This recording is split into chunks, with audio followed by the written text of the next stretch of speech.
Ladies and gentlemen, dear viewers, welcome at the first USIL Career Day, USIL Career Day 2024.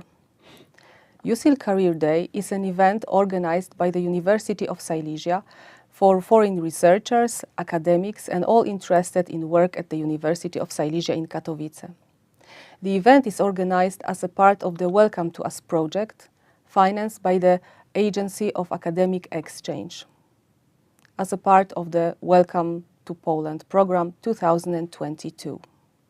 We have organized this meeting in order to show you the opportunities to pursue your career at the University of Silesia and in Poland. Is the University of Silesia the right place of work for me? Does it already employ foreign researchers, and what is their opinion about this place? Is Katowice a good place to live? If you're curious about answers for all these questions, you should definitely stay with us. So again, I want to welcome all of you, those who watch our event live and those who will watch it at a later date.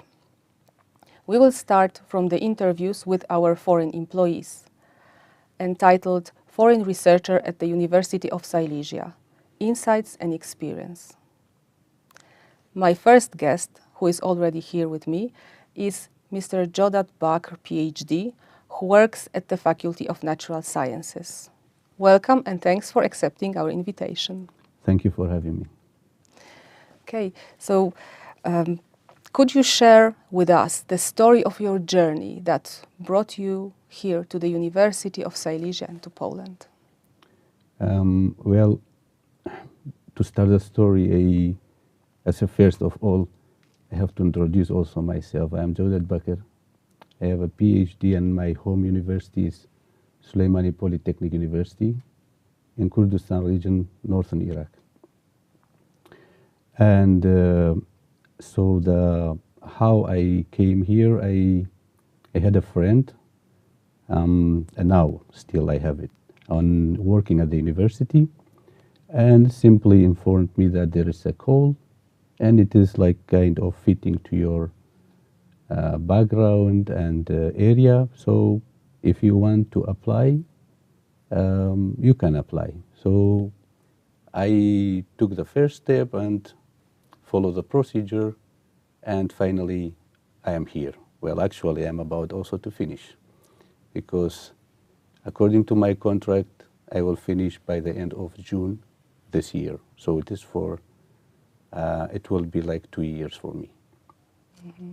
But I hope you're considering coming back if opportunity arises to continue your research. Well, actually, why not? It can be even not only like a fixed job position or working like a full time. It can be also like a kind of other communications or joint programs. Everything is possible. The main point is for me now is I am still on a sabbatical leave from my university, which is for 2 years, which is a postdoctor. And then when it is finished, it is like kind of I am obliged also to go back to the university. But in general, it was very good. Mm-hmm. So it's kind of a working vacation for you, right? Because exactly, it's a sabbatical leave, and there are many different programs, but ours is like I have got like permission to go for research like for 2 years. Mm-hmm. Great. You have found your place at the Faculty of Natural Sciences. Can you tell us what is special about your faculty? How does your faculty stand out in the scientific community of the university? I would say, let's say, the whole faculty. Maybe it is better for me to talk about like the institute and our group, because to give really a bit precise information and evaluation. So I am working in the Institute of Biology, Microbiology, and Environmental Protection. And our building is in Jagiellońska 28. And also within the institute, you know that there are many different groups. Well, they are separated according to their expertise. and the working area. And ours is, we are more like in a group, we are more focusing on the ecological aspects and the environmental issues. To give like, I don't know how many, let's say in total for the institute and the faculty, how many employees are there, but our group is almost like 10, and the atmosphere is quite good. And I feel like I'm like working at home or being with the family. No stress, and actually our area of work is applied science, and we have almost all what need, I mean, as facilities, equipment to do our job, our research.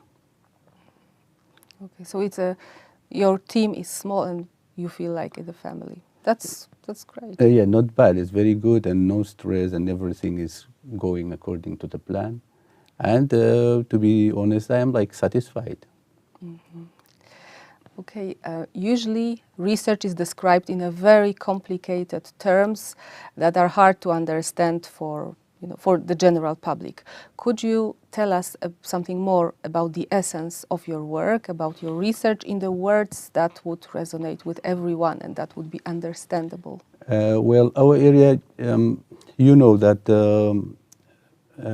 Silesia region, and especially specifically like Katowice and the surrounding are really like they have it has a long history of hard coal excavation, and our work is directly connected to let's say to investigate and to study all the aspects are connected to the ecological part of the coal mining, let's say the upper ground. And especially that we are working on the biodiversity, ecological changes, environmental changes in this area, and also the, let's say the way, the natural succession of this post-coal mining area, because they are, I don't know if you have been to such areas. It is totally destroyed, and especially like rocks and other materials are brought up from 100 meters from the ground, and so it is when they are digging and disposing the material, they will destruct the whole area for sure, and it will be later, like soon, the plants and all the beings, let's say, also coming back, let's say, colonizing this area. And specifically, we are focusing on the ecological change and some aspects like the carbon cycle, and let's say this is more or less the topic of what it's about.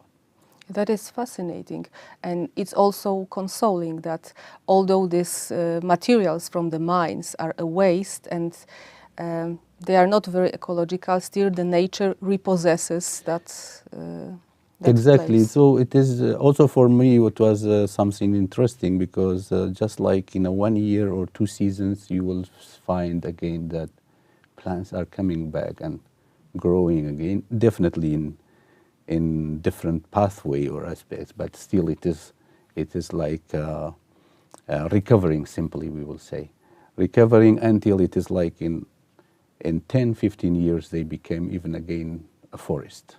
Whoa, that's soon. Yeah, so like now we are working on almost 35 coal mines in the area, and like we have more than 100 samples from the coal mines. We are like taking seasonal measurements, what is related to the changes in the carbon release, in temperature, all the aspects that we needed.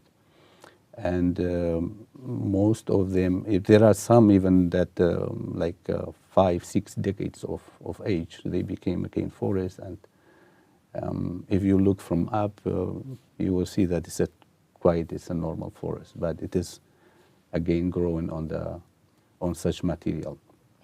So there is no difference. You wouldn't know There are it. differences, but I mean maybe for the normal people there are no differences because they became like woody lands finally. But there are definitely differences that is like a more specific, like needs scientific like explanations. Okay, so if I'm not a scientist, then I go to such forest and I don't see anything suspicious. Exactly, you can say it's quite a forest. Okay. Choosing the place for your career and for work, even for some period of time, for some years, is a very complicated decision and you need to take into account many, many factors. Can you tell me what was the deciding factor that brought you to Poland and to the University of Silesia? Because it's quite far and, you know, there are some cultural differences. There's definitely some, let's say some, the main part is like, you know, that it is what you get, offer, let's say. That is the first step. And the second is, as I told you, that I knew a colleague from the university, also he's working here. And that was like, he gave me at least like a small, let's say, explanation how it's going. And also the topic is also related to my area of work. And simply like you have what you need, let's say. And it is good also to join some people, other scientists, at least to develop, and also it's a good opportunity later to also to keep in contact and for the for, let's say, to improve your career. So I would say it is simply like that. Yes, it is far away and it's a bit colder for us also, but still we have like most what we needed here for doing our work and studying in more detail. So you got first-hand experience story from your colleague, and that's why you came here. And different culture was not that scary. Not exactly, yes. And also, yes, I have got the first information from a colleague of mine, but also before also I have been to some other countries. I mean, during my studies, like my master's studies and PhD study. So I have been also once to Poland before, but it was just like couple days, not more. But it is quite, I would say it is quite okay, normal, acceptable. Because, you know, first impressions about different cultures can be very surprising. Are there any stereotypes or anything that you heard about Poland and Polish culture that turned out to be untrue upon your arrival or later when you started to work here? Well, I would say maybe for some people saying that cold and also in communication, but it is not real. The Polish people are quite friendly and let's say good in communication. And the weather is, yes, but it is totally, you know, it is something out of hand. It is everywhere, I think. And that only the changes, its fluctuations is a bit annoying.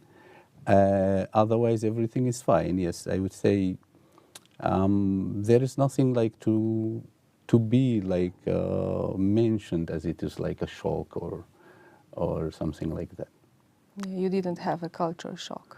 I think not. It is like just when you are changing your place, you know that any move is like there are something new, definitely. But it is the matter of it just being a bit patient and working. And otherwise, you need a bit some time to get used to the surrounding. But I would say everything is fine. Maybe as a researcher, you're also more open because you're more curious about the world, right? It can be also one. It can be also a reason, yes. And and as I told you that for me also in being in the different European countries for studying and staying, that was also kind of, let's say, the change was not really very dramatic. I understand. Okay, and do you have some advice for researchers from abroad or people who consider coming to Poland to work, to pursue their careers as academics at the University of Silesia or in Poland in general? Do you have any advice for them? I will, first of all, I will encourage everybody like who has like the, let's say, um, this option to come, and also the, let's say, to find exactly what he or she wants to do. I will encourage everybody to come. Yes, definitely. There are some let's say rumors that saying, for example, another countries are paying more. Yes, in as a number, yes, you can, if you compare it with a country like Western country like maybe Switzerland, like Germany, Netherlands, maybe the salary is not so high. But if you calculate it proportionally for also with your expenses, it is not so much different. For example, the university here is like giving the accommodation, the option for staying in a dorm for the university within the walking distance for your work, which is very good, Oh, yeah. and in a very reasonable price. I have got it a bit late because I was in the city center, but anyway, I mean in general. So it is, if you calculate it like in a way that after all how much will remain, I would say it could be also the same. And also the main point is to work on the materials you have here, and to see the group of your, let's say, colleagues, and to find out what is possible to do and to use them in a proper way. I would say yes, it is possible and very good. And especially the university is really, actually you are one of them, those are taking care about the foreign employers. You know better than me. Then the universities are really doing almost supporting in every way. Yeah, we try to support foreign employees because, well, this is that is the richness also of the university and your insight and your work. And how about your culinary experiences? Because living in different countries, also eating differently, seeing different customs. How about some dishes, Polish dishes? Maybe you have tried some Yes, traditional there are dishes? some. Maybe it is not very rich, but yes, still there are some good dishes. For example, let's say żurek, I like it. Rolada, I like it, and we know also pierogi is very famous. So I would say it is for me it's quite okay. Let's say not like at home. Definitely, it is different, but you can find almost also everything you want. So I would say the Polish cuisine is quite okay. And how about the language? Because it's said that Polish is a very difficult language. But Well, actually, you asked me what was correct before you heard about Poland and coming, before coming, and later what you found. One is the language. Yes, they told me that it's difficult, and it's really difficult. You know, the Slavish language for us, which is quite difficult. I tried. I mean, I took some courses which is the university offers for free for the employees, and it is. I would say also it is quite good, but maybe it is depends also for whom, also the age for definitely for learning a new language, but it is possible. So the university is offering courses for free for the employees, so it is you can join and learn the language. I mean, it is hard for me, but it's possible. Yes, Okay. it is, and it's also a place to meet other foreigners No, who definitely, learn yes. Polish. It's a kind of occasion also, like to interact also with the other foreigners. Exactly. Okay. Um, One more question. Did you have some situation or some project at your work that was especially challenging for you, that really tested your limits and that you could share with us? Well, as I told you, everything is kind of okay. It's going according to the plan. The only thing is like there are some, let's say, bureaucratic procedures. For example, we supposed to get like some results, measurements, which has been done on the field, and I mean send it to some. We have sent it to some laboratories for the measurement, and it took really long because for the bidding procedure and such regulation, which is means like a normal, like a simple, it takes really longer than normal. Otherwise, working I mean, except this, everything was kind of fine, no problem. So it's And that is the kind of, that's a kind of procedure that I don't know how it is working exactly, but it took longer really than we expected. okay. But if you go along the procedure, finally you get the result and you No, get no, what you definitely, want. definitely. As I told you, except this, everything is fine. Okay. Thank you for sharing your experience. And after getting the first-hand experience from your colleague, now you are sharing yours with us and our viewers. I'm very grateful for that. And thank you.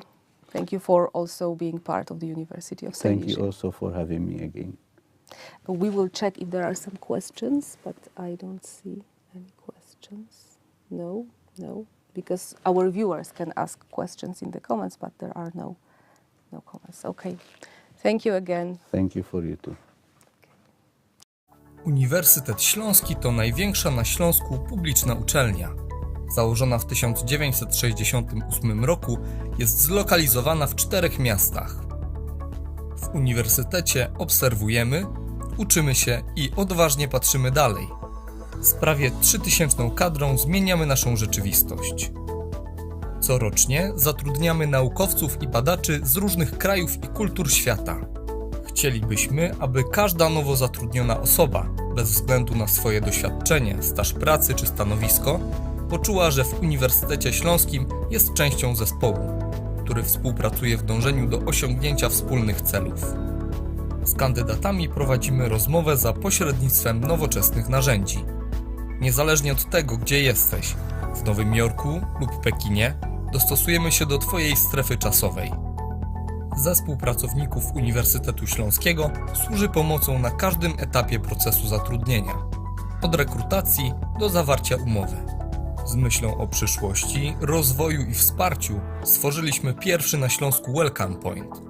To szczególne miejsce przygotowane jako punkt informacyjno-doradczy dla zagranicznych pracowników i kandydatów zainteresowanych podjęciem pracy na Uś. Witamy! Welcome. Bienvenidos. Добро пожаловать! Willkommen. Üdvözöljük. Łaskawo prosimo! 欢迎! Zapraszamy!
Welcome after the break.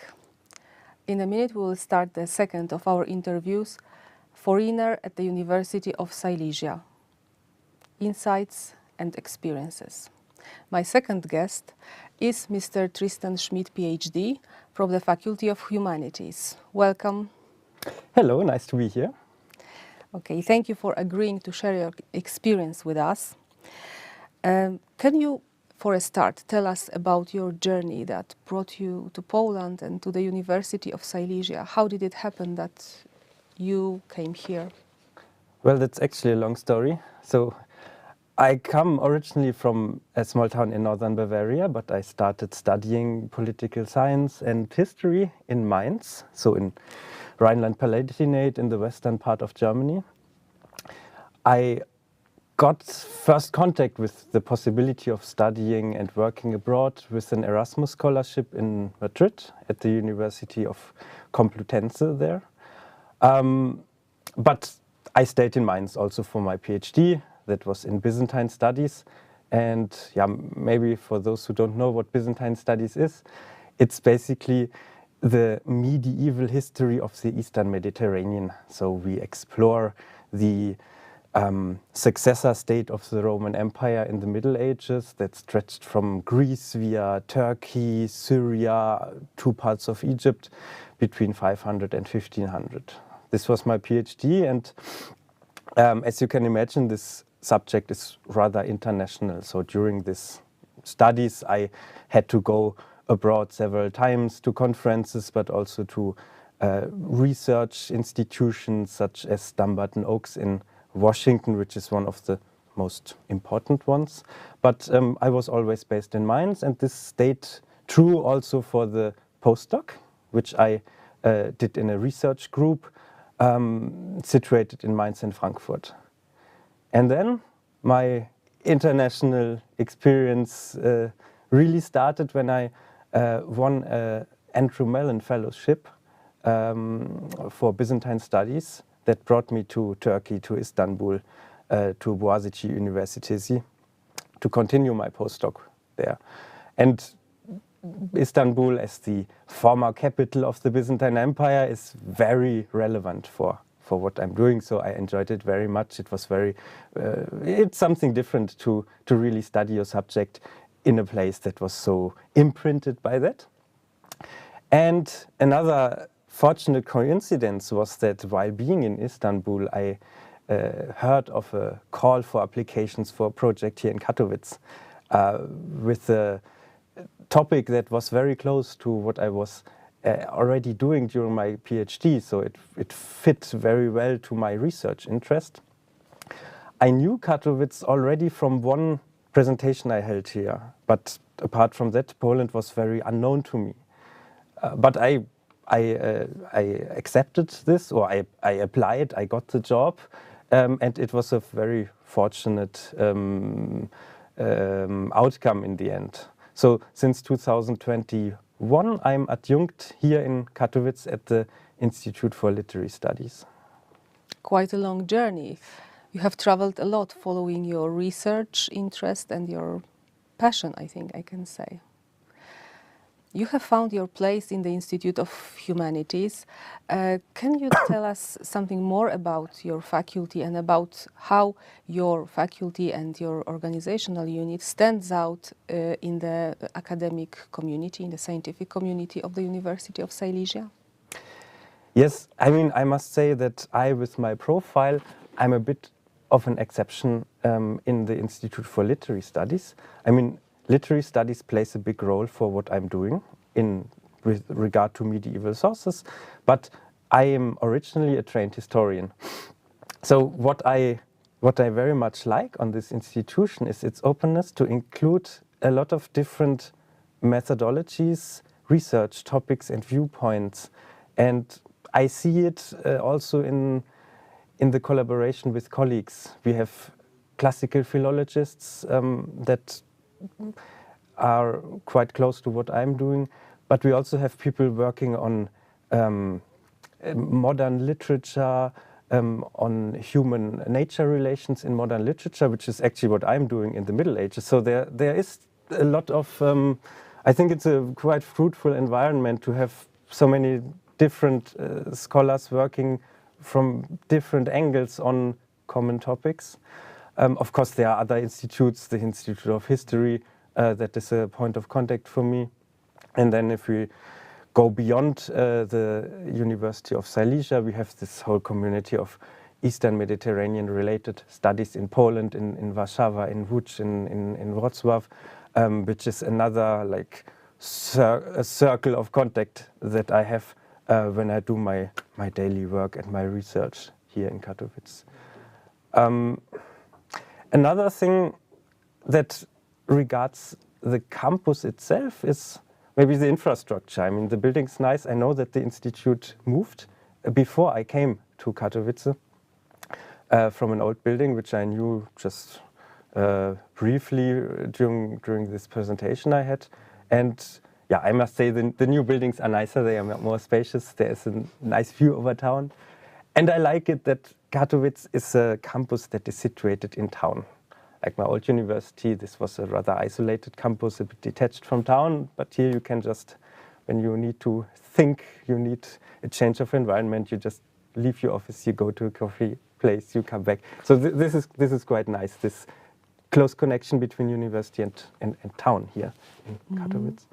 So you have the team or the co-workers that bring different perspectives, so your research can be even wider. Yes. And if you still need another perspective, you can go out and work from the cafe. Yes, literally a different perspective. Yeah. So that is. Do you do it sometimes? Because there are some people who prefer to go to the cafe because they concentrate better somehow. Yeah, it often depends if I need internet or not. But yes, I do that rather often. This is my way of working. I can't sit in one place for the whole day. I start thinking in loops. So I like moving in the building or on the campus. So yes, I do that. Because your work is more individual, as I understand it. I mean, in contrast to natural science, we don't need labs, for instance. We don't need machines that we have to supervise. It's a creative work. We have to translate, of course, a lot, but we can do this with our mobile workstation, with our PC. So we are rather independent of a certain place. Mm-hmm. And you also don't go to collect samples because it's this kind of studies. I really would like to conduct interviews with my Byzantines, but unfortunately they are quite dead for over 1,000 years. Yeah, we cannot go back in the history, unfortunately. Not yet. Yeah. Let's see, maybe the natural science come up with a solution at some point. Yes, exactly. In the university, there are many kinds of research, so maybe one day that would be fascinating. To really have the first-hand information from that time. Okay, so can you tell us something more about your research? Because it seems fascinating, but often people talk about the research in a very complicated terms. I know that you had also classes with the students, so probably you're used to talking about your research in a way that is understandable to the general public. Yeah, actually, I have two research foci. One is related to the Byzantine military elite of the 11th and the 12th century. So what I'm basically doing is asking how did individuals become military leaders in Byzantium. As I said, it's the successor of the Roman Empire. Everybody knows the Roman legions, and this is basically the continuation in the Middle Ages. I look at their social background, I look at criteria that help them access these posts. I look at how they saw themselves, how they represented themselves, what was their status in society. So in short, I would say it's about how the military sector and society interacted with each other, which I think is a question very relevant in all epochs today, as well as in the Middle Ages and antiquity. And it's always interesting to see how problems were solved or not solved in different epochs and compare and see how things developed. The other research focus that I already mentioned is human-nature relations or human-animal relations in the Middle Ages. It also has a certain relevance given that we still today pose questions about what's our status in the cosmos, in the world. How do we approach other living beings? Do animals have a soul? These concrete questions. No? Can they communicate? Are they rational? And in the Middle Ages, people asked exactly the same questions. And it's interesting to see how strongly our ideas of the world, of life on Earth, are imprinted by ideas that have been formed in Byzantium, which was very strongly influenced by the Christian mindset, but also by antiquity, by the Greek philosophers that, of course, it played in the same region. They influenced the Byzantines again, they influenced Christianity. So this mix of ideas is very specific for that epoch. So this is what I'm primarily interested in. But it also had a big impact on today's mindsets. So understanding this might help to question or better understand our own patterns of thinking a bit.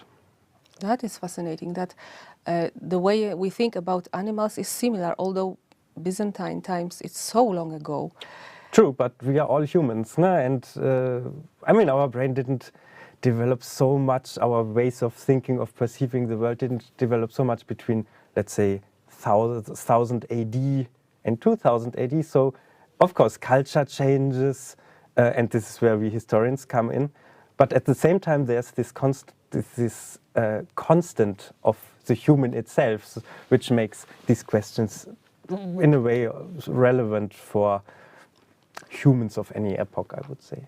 Yeah, they probably lived closer to the animals and to the nature itself than we today. Definitely. But still, that didn't make such a great difference. That's fascinating, and probably your students were very interested in the lectures that you had, in the classes that you had with them.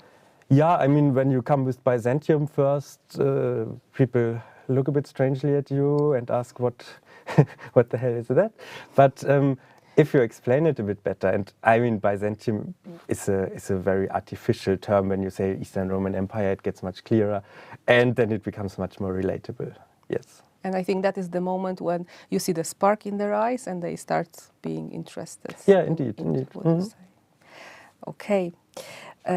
So you have told us about your research and choosing the place to live and the place to work, even for a few years as a part of some project, is a difficult decision, and it includes considering many different factors. What were the factors that convinced you to select this university and select Poland?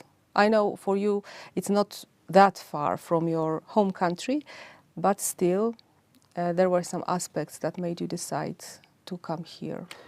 Yeah, I mean, I must say the strongest point was that opened my view towards the possibility of living and working in Poland was this project that they started here on human-nature relations. And I think this is the case with a lot of researchers, that they follow the projects that fit best to their working profile. So it was a rather prosaic reason that brought me to Poland. Of course, I knew there was Byzantine studies going on here. There was medieval studies going on here.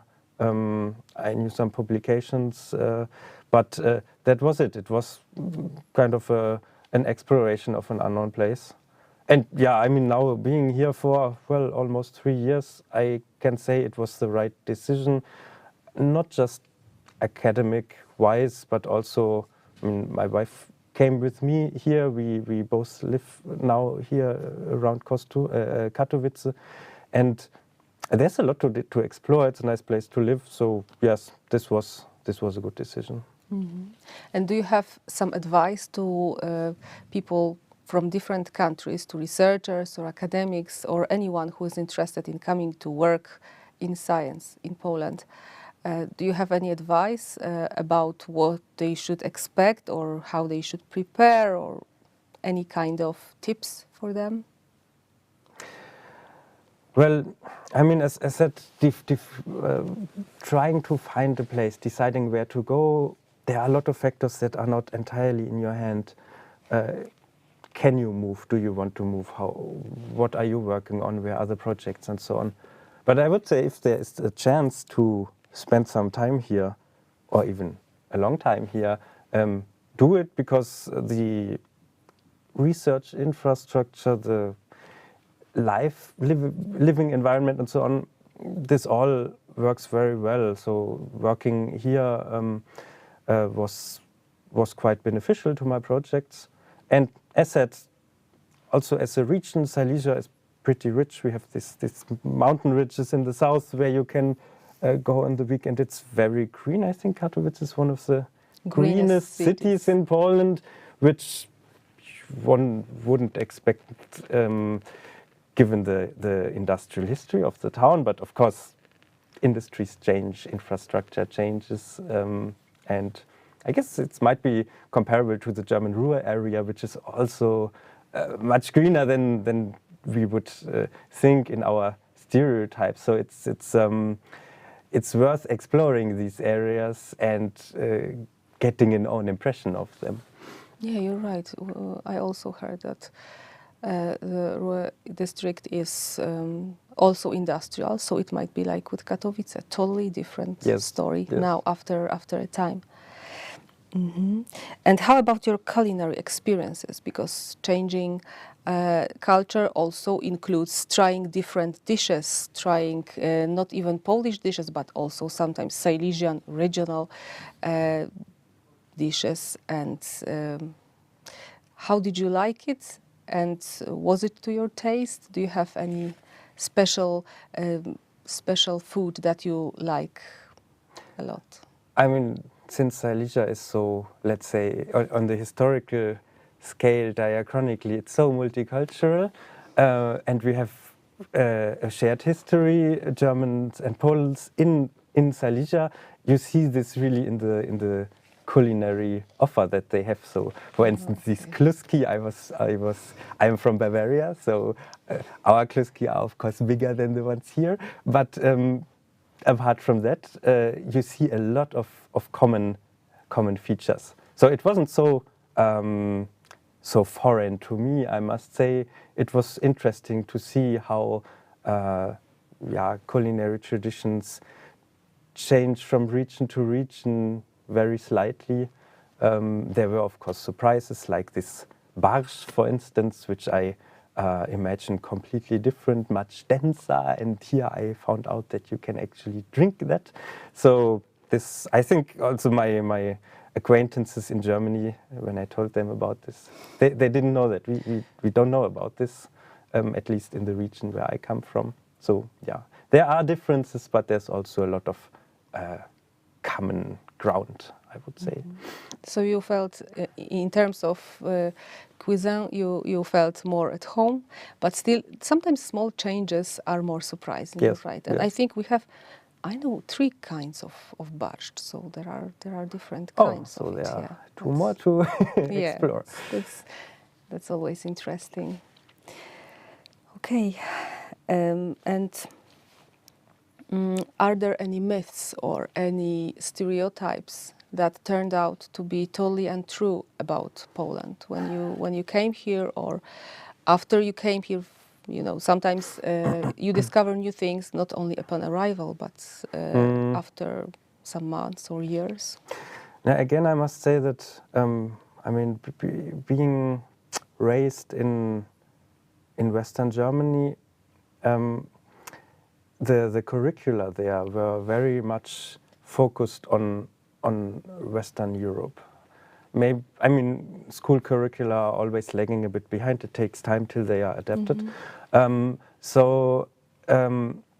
Poland, there were not really myths. It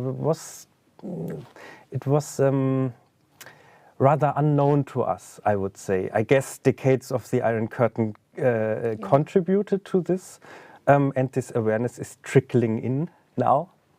So rather than having to debunk myths, it was to explore this area and to see how it actually looks like.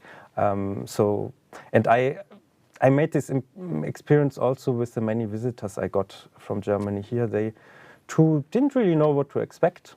They were rather open to just see what will wait for them here.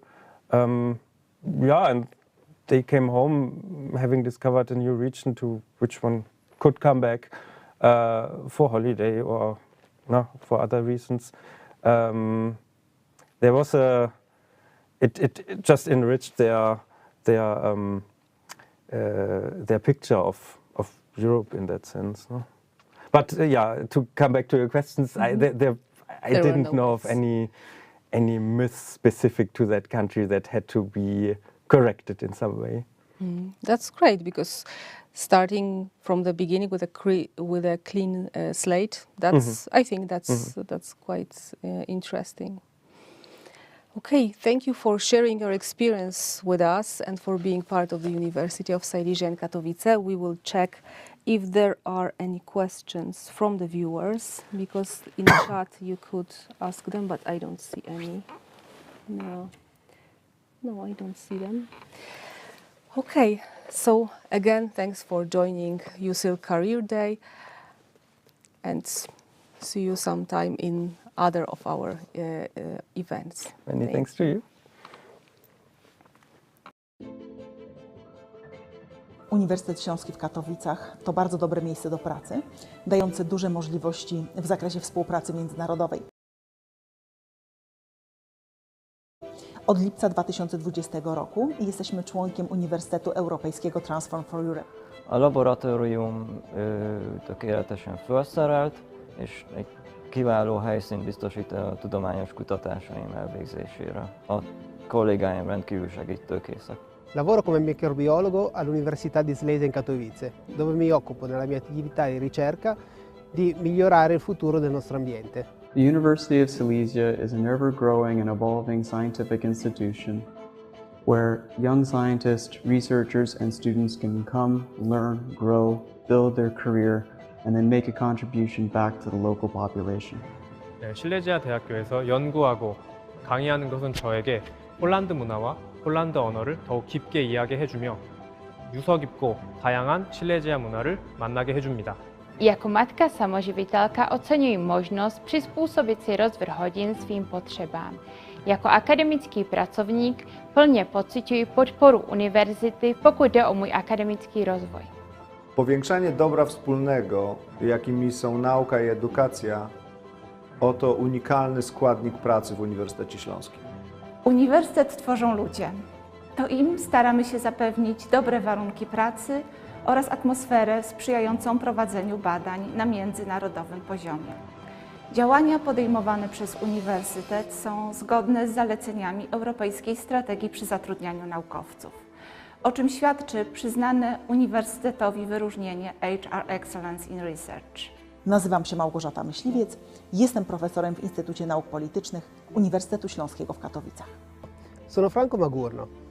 Lavoro come microbiologo all'Università di Silesia in Katowice. Nádudvari Ádám vagyok, és a Sziléziai Egyetem természettudományi tanszékén dolgozok, adjunktusként másfél éve. Jmenuji se Lucie Zormanová a pracuji na Institutu pedagogiky jako odborný asistent. My name's Alexander Lowe. I work in the Institute of Chemistry as part of the Faculty of Science and Technology. 저는 실레지아 대학교에서 연구하는 유창일이라고 합니다. Nazywam się Ryszard Koziołek. Jestem nauczycielem, badaczem, profesorem, rektorem Uniwersytetu Śląskiego. Nazywam się Małgorzata Chrupa-Łapniak, jestem psychologiem i pracuję w dziale HR Uniwersytetu Śląskiego.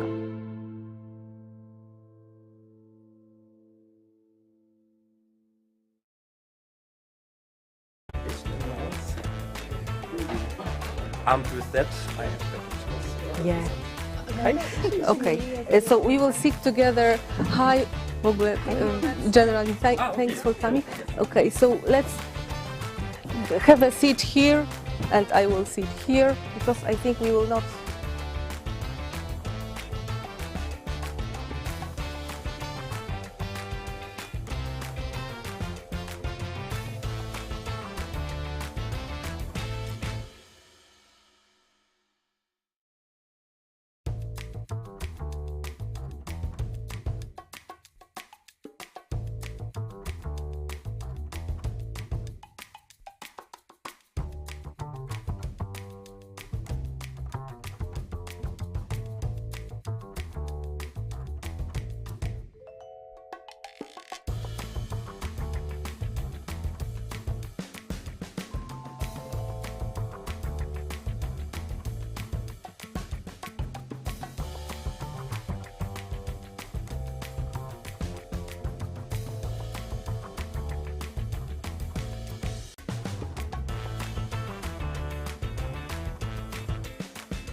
Welcome after another break. Now we will start the third interview about foreign researchers at the University of Silesia about their insights and experiences. My next guest is Ms. Lakshmi Sandhya Mohan, PhD from the Faculty of Science and Technology. Thanks for accepting our invitation. Thank you. Maybe at the beginning you could tell us the story of your journey that brought you here, because you are from quite a far country. Yes. So I work in neutrino physics, which is like quite a lot of people do neutrino physics. And when I was looking for a postdoc in 2019, so I applied for a postdoc via a website which lists all the job opportunities. And the first time I came to Poland was in 2020, because that was my previous postdoc in Warsaw. And when I finished that postdoc, I was recommended that I move to University of Silesia, because we have the same collaboration, people working in the same collaboration. So that's how I came to Poland from India. Okay, because that's a long way. It's totally different culture. Yes. You have found your place at the university at the Faculty of Science and Technology. Can you tell us something more about your faculty or your team that you're working in? How does it stand out in the scientific community at the University of Silesia in general? Okay, so we work in as I said, this field of neutrino physics. And worldwide, there are different experiments which are trying to understand the properties of these particles called neutrinos.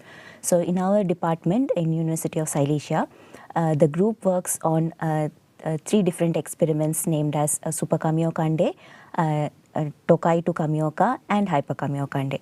So these this is an international collaborative effort where people from different countries actually work together on these different experiments and try to understand the properties of particles. So that way, this is it gives us exposure to a lot of people and the opportunity to work with a lot of other collaborators, like from different parts of the world. And we do both data analysis and experiments. So once in a while, we get to go and see the experiment and do some hands-on stuff. So it's very interesting. That way our group is very interesting. And do you work with different nationalities online, or are there some people in your team also from here physically in your department that you work with from different country? And currently in our department we don't have any other person from any other country, but in the collaboration we have. So there is this Tokai to Kamioka experiment actually has a something called Slack, where we communicate by online. Yes.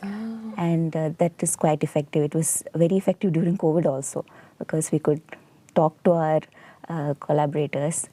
And once in every 6 months we have collaboration meetings, so we get to see our collaborators, and that's interesting. Yeah.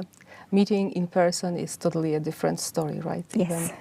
Even if you're working on a pandemic, taught us a lot, and well, we learned a lot of new skills. Research is often described in very complicated words that are hard to understand.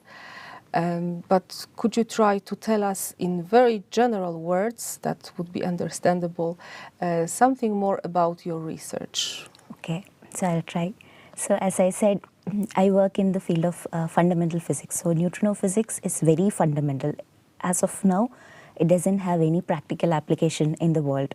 We're still trying to understand that particle. So because we are trying to understand that particle, we need to study how many interactions, or like this is too technical.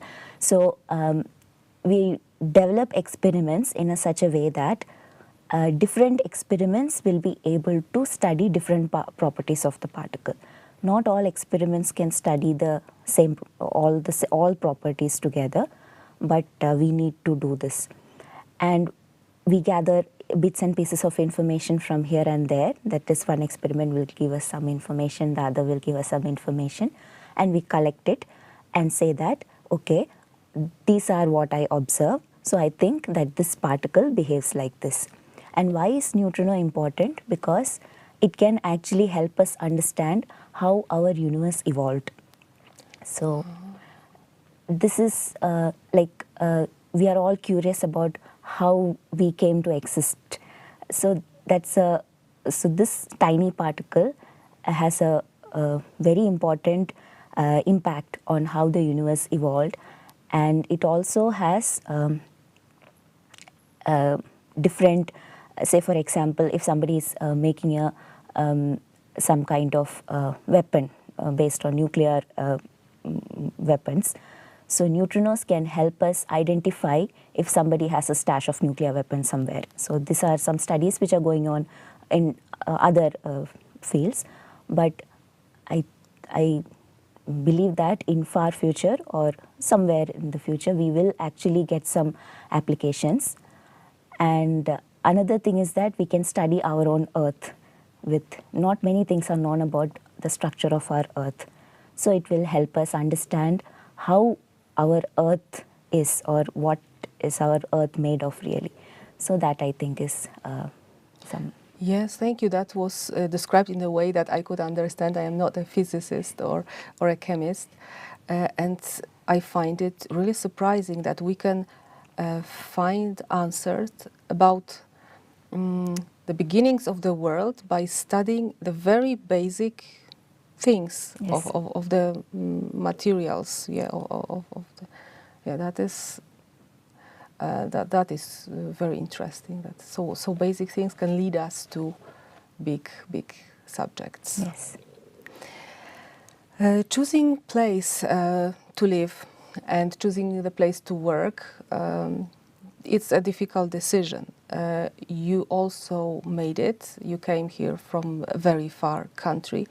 Can you tell us what factors decided that you made this decision to come here and to work at our university and to work in Poland? Okay, so as I mentioned, University of Silesia has this particular collaboration.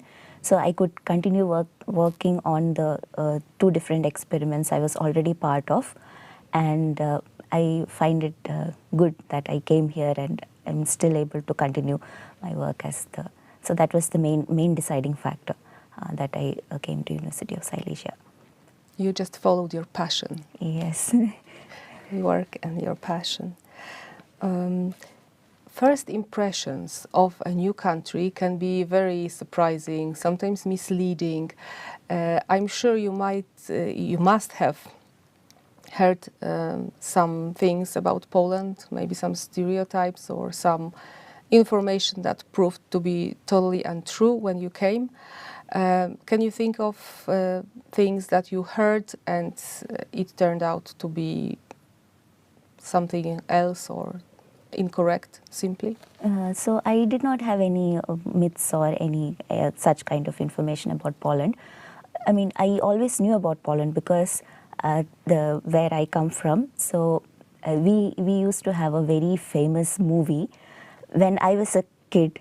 So there is a very famous dialogue in that movie that do not talk anything about Poland, because this is a very political movie where 2 brothers are fighting.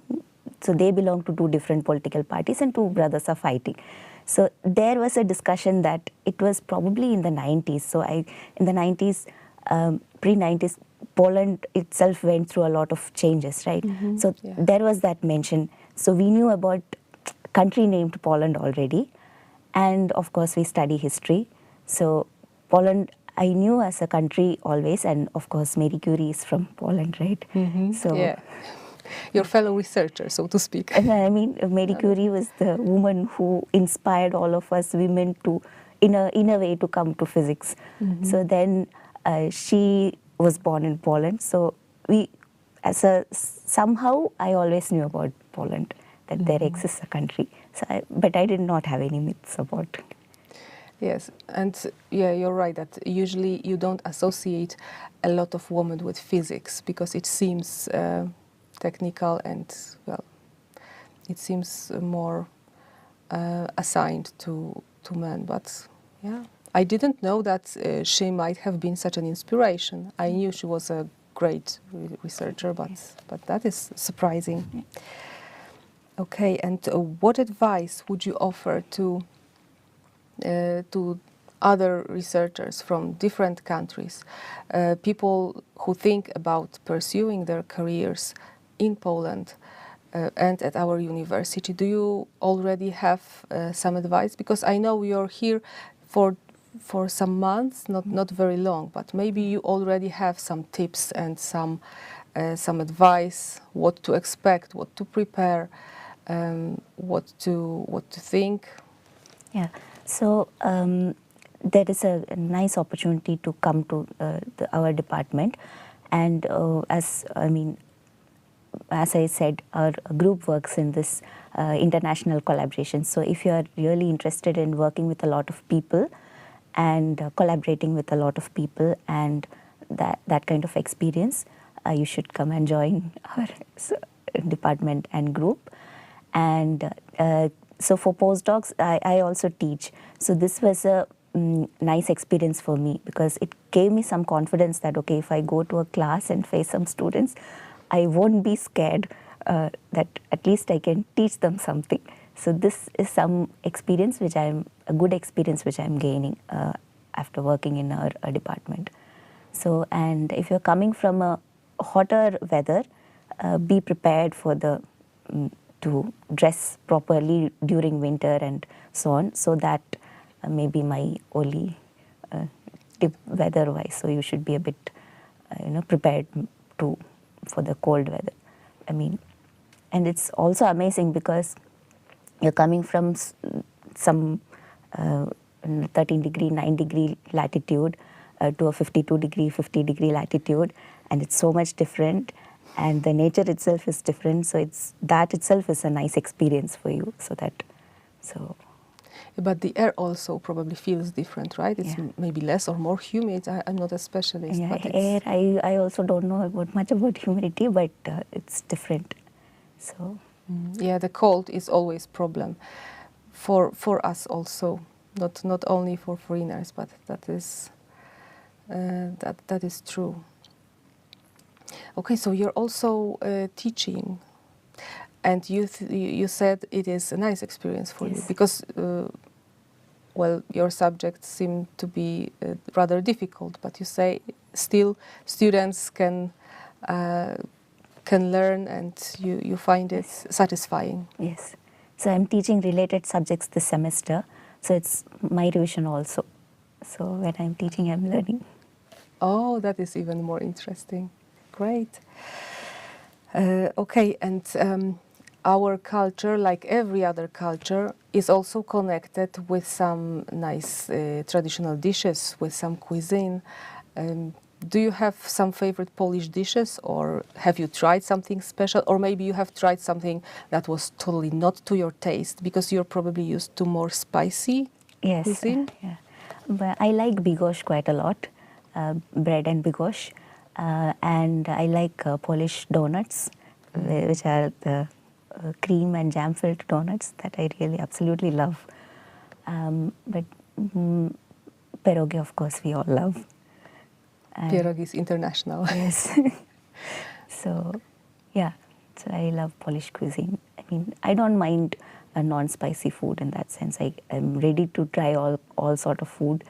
And have you tried Indian restaurants in Poland? Because, sometimes we wonder how these restaurants are really preparing original dishes and how real this really is. Okay, so I have tried, but there are standard menu in many of those restaurants. How should I put it? There will be some things which will be there on every menu. But if I'm going and looking for some specific food which I really like from India, I may not get it because that may not be standard for that particular Indian restaurant. So that I have. But otherwise, they always prepare a little bit less spicier than the original food. but I don't mind it actually. I can eat Indian food when I want in Europe. That itself is a good thing.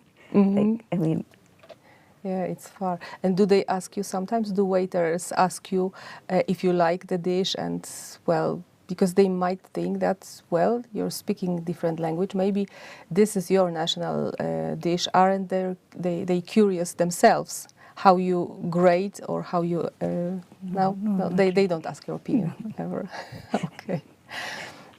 So one more question. Can you think of some big challenge here in Poland that tested your limits or that made you make a great effort and was difficult for you, and how you coped with that? yeah, so this is not from this postdoc, that is not the University of Silesia. So this is the previous postdoc when I was in Warsaw. So I was involved in an analysis 42K. So I was one of the main analyzers from one of the groups which was involved in this. So I had to learn something new, and the analysis took a long time because we were doing it for the first time within the collaboration also, and it took me quite some time to run the code, and it really tested my all limits, but I somehow persisted, and finally I got the result, and we gave it to the collaboration, and it will be used in the next round of analysis for the collaboration. So, but I learned a new technique of analysis, and I learned something like new. So you gained new experience. Yes. Okay. So because you worked in Warsaw first, do you see? Because Katowice is in Silesia. It's a kind of specific region also. As your predecessor, Mr. Schmidt, told me, very multicultural. Do you see any differences in people, in, I don't know, customs? So I have not explored that much around Katowice because I will start doing that around summer probably. But I think Katowice somehow feels a little bit older than Warsaw. I don't know whether I'm feeling it correct, because Warsaw itself is a bigger city, as in the capital city, right? So, and I used to live in the middle of the city also, and somehow it feels, I usually see a lot of greenery in Katowice compared to Warsaw, but it could be my perspective. So that, your place of work, your place of living. Only. Yeah, that could also be there. But yeah, I love both places actually. I miss Warsaw a bit sometimes, but I love Katowice also. Yeah, they are just different. But you can always take a train and also sightsee. I hope also you will have more opportunities to sightsee when it gets warmer, because we have very good train connections to the mountains. Yes. So you can quite easily get there and have a nice walk in the nature, which is awesome. Okay. Thank you for sharing your experience at the University of Silesia, for agreeing to talk to us. And thank you for being with us. Oh, thank you so much. Witaj w Katowicach, stolicy województwa śląskiego. Gotowa na spacer?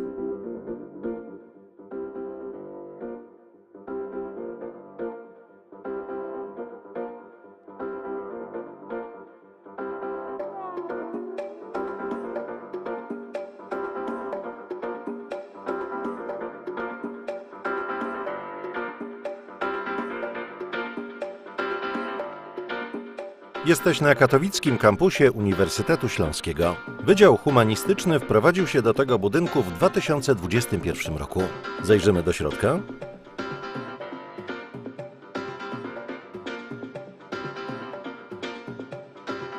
A teraz chodźmy odwiedzić samorząd studencki. To zaraz za rogiem przy Bankowej 14. W tym budynku można też studiować matematykę. W budynku pod numerem 12 znajduje się siedziba rektoratu. Tutaj pracują władze uczelni, a Tobie polecam Centrum Obsługi Studentów, czyli wyjątkowo kolorowe miejsce w rektoracie. Chodźmy do sąsiadów z naprzeciwka. Wydział Nauk Społecznych przy ulicy Bankowej 11 kształci socjologów, politologów i dziennikarzy, którzy szlifują swoje umiejętności w nowoczesnym studiu. Studia to wiedza, książki i rozmowy ze znajomymi. Pokażę Ci miejsce, w którym połączysz wszystkie te trzy elementy. Mieści się tu Centrum Informacji Naukowej i Biblioteka Akademicka. I jeszcze jedno. Stąd jest już bardzo blisko do gwiazd. A to Wydział Prawa i Administracji. W XXI wieku wprowadził się do nowego budynku o niezwykłej architekturze. Tutaj także studenci przekuwają teorię w praktykę. Nasz kampus znajduje się nad rzeką Rawą, którą staramy się przywrócić miastu i jego mieszkańcom. Właśnie tu zorganizowaliśmy 5. edycję Śląskiego Festiwalu Nauki, w której wzięło udział 30 000 ludzi. Pora przejść na drugą stronę rzeki. Budynek Instytutu Chemii jest zabytkowy, ale badania, które w nim prowadzimy, są nowoczesne. Sprawdzimy skład chemiczny wody z Rawy. Widzę, że wciągnęła Cię praca w laboratorium. To może obejrzymy z bliska rośliny, które rosną nad Rawą. 2 kroki stąd jest Instytut Biologii, Biotechnologii i Ochrony Środowiska.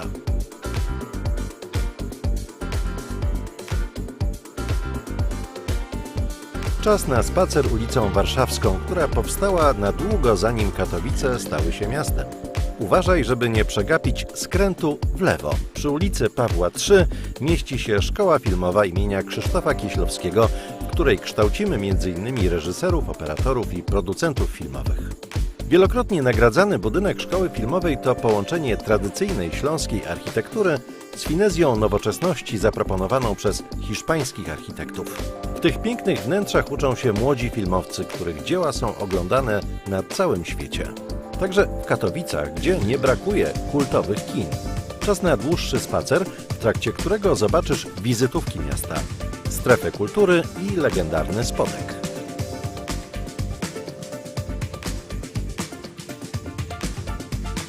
To Wydział Nauk Społecznych przy ulicy Grażyńskiego 53, gdzie uczymy przyszłych pedagogów i psychologów.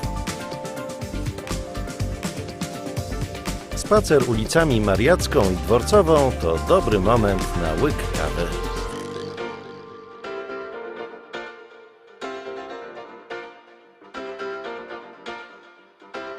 Wydział Nauk Przyrodniczych mieści się przy ulicy Jagiellońskiej. Sprawdzimy, co jest w środku. Zajmujemy się tu m.in. badaniami roślin i mikroorganizmów. Nieopodal katedry znajduje się siedziba Wydziału Teologicznego.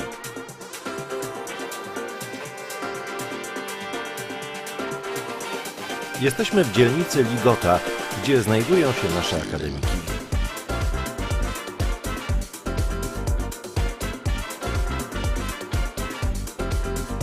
Tutaj swoją siedzibę ma studenckie radio Egida. Opowiesz na antenie o dzisiejszej wyprawie? A to tylko początek Twojej uniwersyteckiej przygody.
We're back after the break.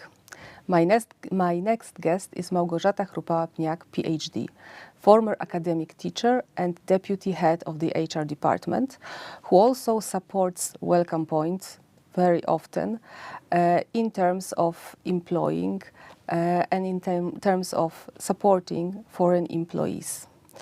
Małgorzata also takes part in selection committee meetings while interviewing candidates for academic positions. Agata, Welcome. Thank you for having me. It's a pleasure. Thanks. Today we will ask you some questions, especially concerning recruitment for academic positions and interviews for such positions.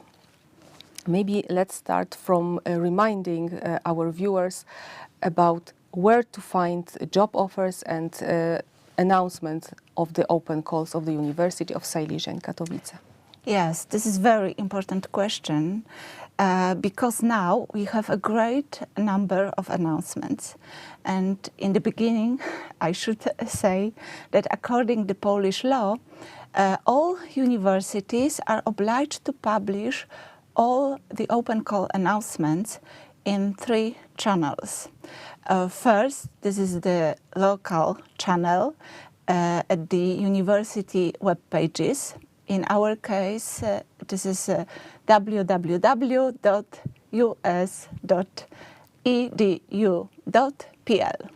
The second channel is on national level. This is the portal provided by the Ministry of Science. And the third channel is on European level. This is the Euraccess portal. Speaking about our landing page, you can find our job offers by scrolling the page down and clicking on the blue navy color part, job offers, in the left column. I should say that on the university webpage, the candidates can find the most extended version of our open call announcement. Of course, the other portals on national and European level, there are links to our landing page. So this is the place where we can find our job offers. Additionally, I can say that we operate the recruitment process dually in English and in Polish. So for the foreign candidates, we set up the recruitment tool in English, and for Polish applicants, there is a separate link for submitting. Yeah. So there is definitely no problem in finding the offers and learning everything about the given position. Yeah, yes, I suppose so. Okay, from the candidates or applicants' point of view, after I fill in the form, the application form, and enclose all the necessary attachment, I would wait for the answer if I'm qualified for the next stage of the selection process or not. How long should such candidate wait for the answer? Yeah, to answer this question, I should say that I didn't mention before that each open call announcement must be published for a minimum 1 month period. It's a Polish regulation. And in our university, the selection committee has another 1 month to resolve the open call.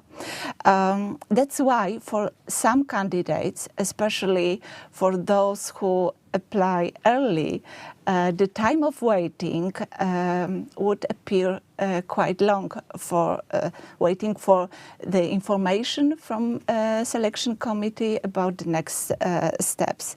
So speaking about this open call season at our university, I can say that the candidates will be informed in the end of May or in the beginning of June, I think. And generally speaking, at our university, the recruitment and selection procedure lasts about 1 or 2 months. First step is a formal assessment and checking if all documents required have been submitted. And after that, the selection committee provides the merit-based assessment and selects the candidate or candidates to the next step and interview. Of course, in case of any doubts, the candidates could contact us at the HR department and ask about the selection process on every stage. You asked also what candidates can do to increase. Yes, if they can somehow increase their chances to get selected to this next level. Yeah, this is a good question. What candidates can do to increase their chances to be invited to the next stage of the selection? And now I'd like to emphasize something obvious, I suppose, that the content of the application is the reason why someone is rejected or recommended. We've got many applications which are not compatible with our open calls requirements. Sometimes a candidate meets only 1 or 2 requirements. So my first advice for our candidates is read the open call requirements very carefully and prepare your application according to them. Yeah, this is very important. Sometimes we have very funny situation, and I try to stress that we don't need the scanned version of fully scientific papers or even the whole doctoral thesis. So candidates should be aware that if selection committee has some difficulties to extract the most relevant or important information regarding the open call requirements from the application, then it is very likely that they won't make an effort to find it. Mm-hmm. So it is very possible that selection committee select and recommend another person to the next step, person who prepared his or her application strictly in line with the open call requirements. Mm-hmm. Yeah. So this is quite these are quite simple pieces of advice. Just to read and to be. Too many information is also not good. We try to list every requirements, and we expect the applications prepared strictly in line with this. Mm-hmm. Okay. When, as a candidate or as an applicant, I get the invitation for the interview, that is not only opportunity for me to present myself, to talk about my research and my plans, but also it's the great opportunity to ask questions about the position I'm applying for and about anything concerning my work. Are there any things that foreign employees should ask about that, from your experience, are often difficult or hard to understand? So they should be be attentive to that. Yeah, you are right that the interview is a two-sided communication process. Very often, in the first part, the applicant is reviewed by the member of the selection committee about his or her scientific or didactic achievements, or asked to present a short speech about his or her nearest research plans or ideas for example, how to engage students during the classes. Yeah, this is very important part of the interview, especially for us, the university. But on the other hand, the candidates are so focused on that part that they forget about any other important things related to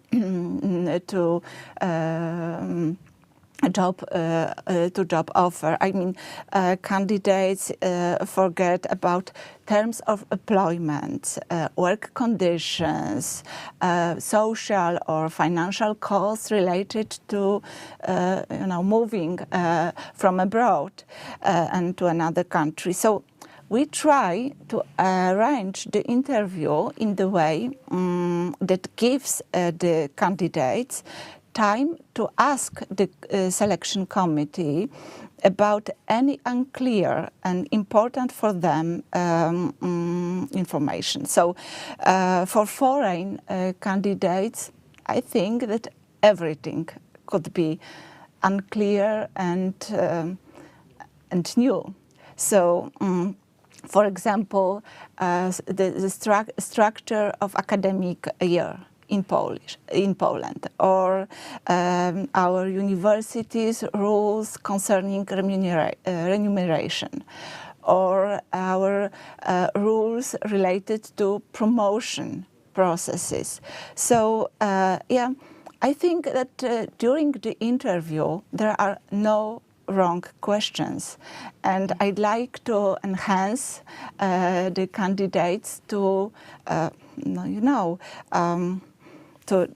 to answer all these questions during the interview. We know that it is better for both sides, for university and for candidate, to give candidate as many relevant information on this stage as we can, because it is better for us, and always the decision about moving to another country, this is very difficult and tough decision, and candidates should consider all pros and cons before moving. Yeah, I think. Yeah. So to put it in other words, everything should be clear from the very beginning, and candidates should just take some time and think what to ask before the interview, not only what to say, but also what to ask. And what if they still forgot something? Can they contact you later somehow? Yeah. Because, sometimes they might experience some kind of stress and they might forget their questions. There is no problem. Candidates could contact us at any time. I mean, my colleague at HR department are fully helped for candidates, and sometimes we, of course, don't have any specific knowledge to answer the questions our candidates, but we try to organize some additional meetings with other units, representatives from faculties, specialists. So we try to help our candidates as much as we can. Yeah. Mm-hmm. Okay, and as the last question, I would like to ask you in general how such interview looks like. I bet that many of our viewers think about it, how such an interview can look like. Maybe they ask themselves what they should focus on during the interview, if they usually prepare a presentation, and if they do, how long the presentation should be. What are the general tips for the candidates that get invited to the second stage of selection procedure? Yeah, this is next very important question. I think that the interview is the moment of first impression, and of course for both sides, and we don't have a chance to make a second first impression. So when we send an invitation to an interview, we inform candidate about the expectations from the selection committee. So we inform about the time of interview and the structure of interview, and sometimes about special tasks, I could say. This is, of course, depends of position for academic position or scientific discipline. Yeah. For example, the most common recruitment is for an assistant professor in the research and teaching group. So sometimes only teaching, sometimes only research. If a candidate applies for a position in the research and teaching group, he or she could expect questions and requests related both sides of academic position. Yeah, and we ask very often candidates to present some research and didactic achievements, plans, as well as work samples or individual contribution to the development of specific particular discipline at our university. So we would like to know not only past experiences, but also we would like to know something more about candidates' plans and challenges, and plans related with our university, of course. If someone applies for a position in teaching group, they should be aware that we check their teaching competencies and skills during the interview. For example, last year we implemented in every interview in that kind of position, teaching work samples. So candidates were asked to prepare something very specific, work samples regarding teaching. Yeah, we try. Part of lecture. Short lecture or some part of presentation, or, for example, short description of method of student assessment or evaluation. Yeah, this is that kind of work samples we try to test and assess. Speaking of tips for our candidates, I can say from my own experience that many candidates make the same mistake and prepare presentation too long or too much detailed. So I recommend candidates focus on the most important thing and they save some time to elaborate and refine their speech. Yeah, it could be better option, I suppose. The second tip is to present or emphasize the facts or skills or competencies strictly required in the ad. Yeah, this is also very, very important thing. So again, we're coming back to the announcement, check the requirements. Okay. Thank you for sharing that information with us. Thank you for all the useful tips. I think that now it will be easier for our viewers who will consider applying for academic positions and who will be invited to such interview to prepare and also to know that it's, as you said, a two-sided communication, and that they can also learn a lot, not only present their skills.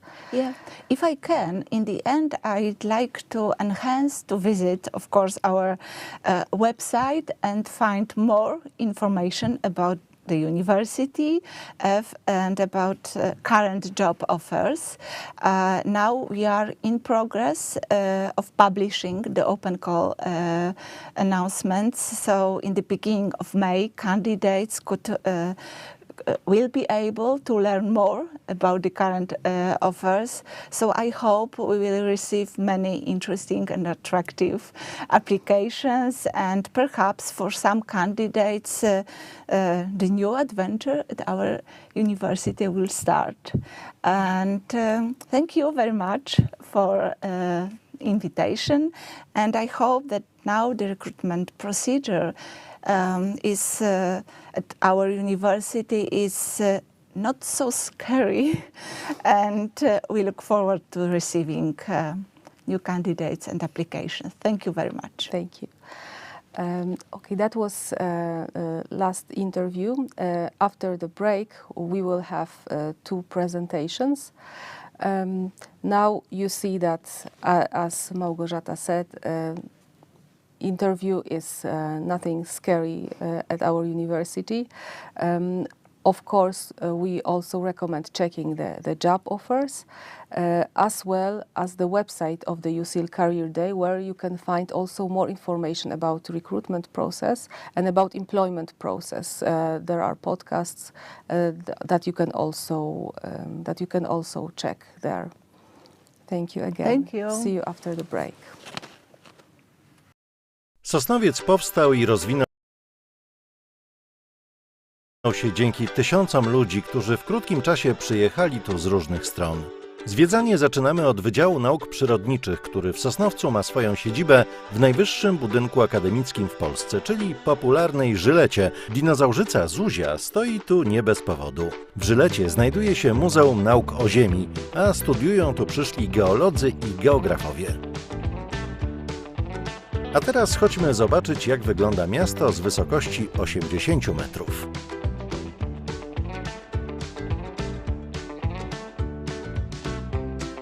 Przy ulicy Będzińskiej studiują też przyszli informatycy. Pójdziemy zobaczyć, gdzie się uczą.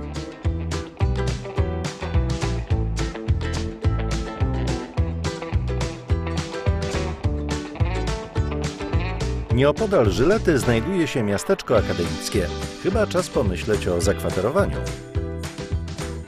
Jeżeli już się zadomowiłaś, pora na dalsze zwiedzanie.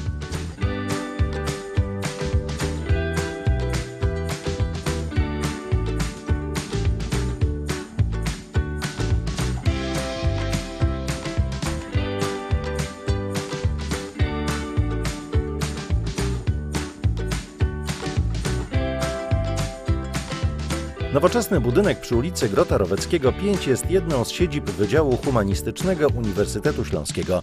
Dominują tu języki nowożytne, a może spróbujesz swoich sił w tłumaczeniu symultanicznym? Sosnowiec powstał jako miasto wielokulturowe. Kiedyś różnymi językami mówiono na ulicach, a dziś w salach wykładowych. Pałac Dietla to jedna z pereł Sosnowca. Pochodzi z końca XIX wieku. Zwiedziłaś ciekawy zabytek, a teraz pora na odrobinę nowoczesności. Zagłębiowska Mediateka to dobre miejsce dla studentów. W Sosnowcu można dobrze spędzać czas na różne sposoby.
Welcome after the break.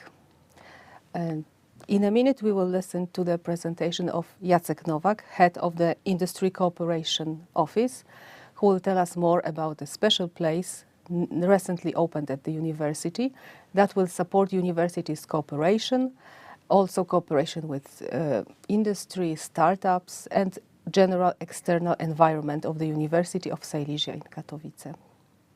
Jacek, the floor is yours. Thank you very much, Agata. So, good morning. It's still before noon, so good morning. I'm very happy to be involved in USIL Career Day 2024.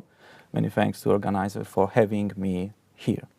So, my presentation is called Spin Place as a part of the relationship between university and its environment on building a culture of innovation and entrepreneurship.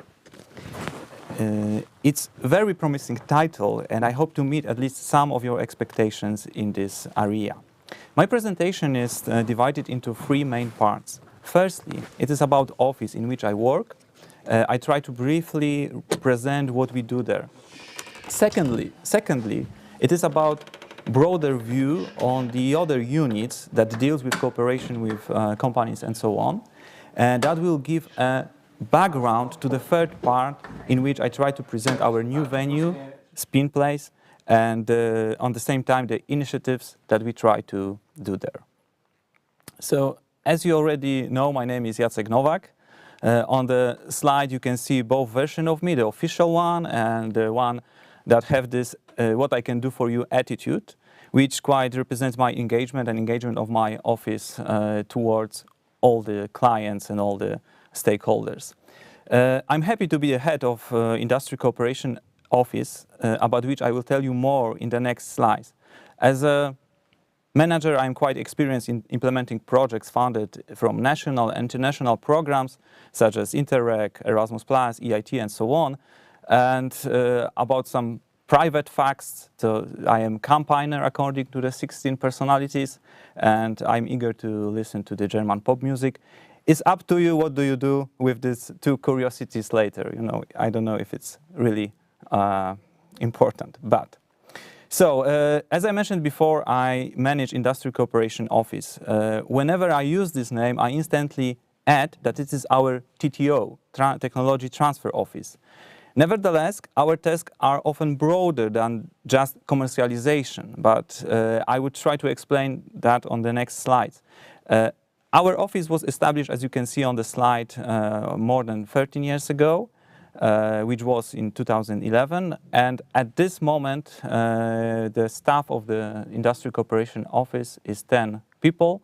8 are working in Katowice and 2 are working in our other campus in Cieszyn.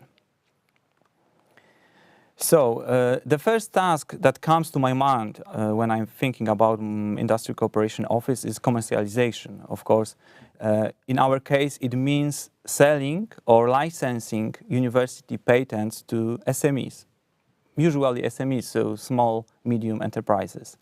Usually, companies ask what kind of patents we have in a given topic, and then after many rounds of meetings and negotiations and so on, agreements are signed.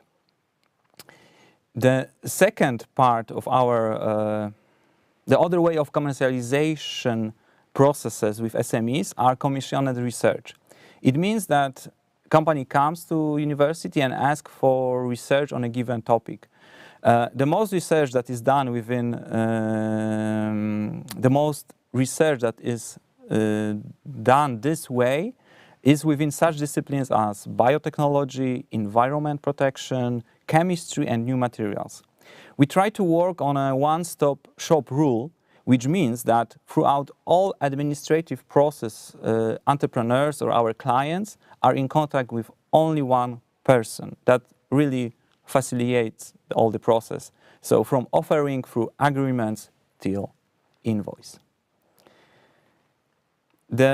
Another key element of our duties is the research promotion or promotion of research.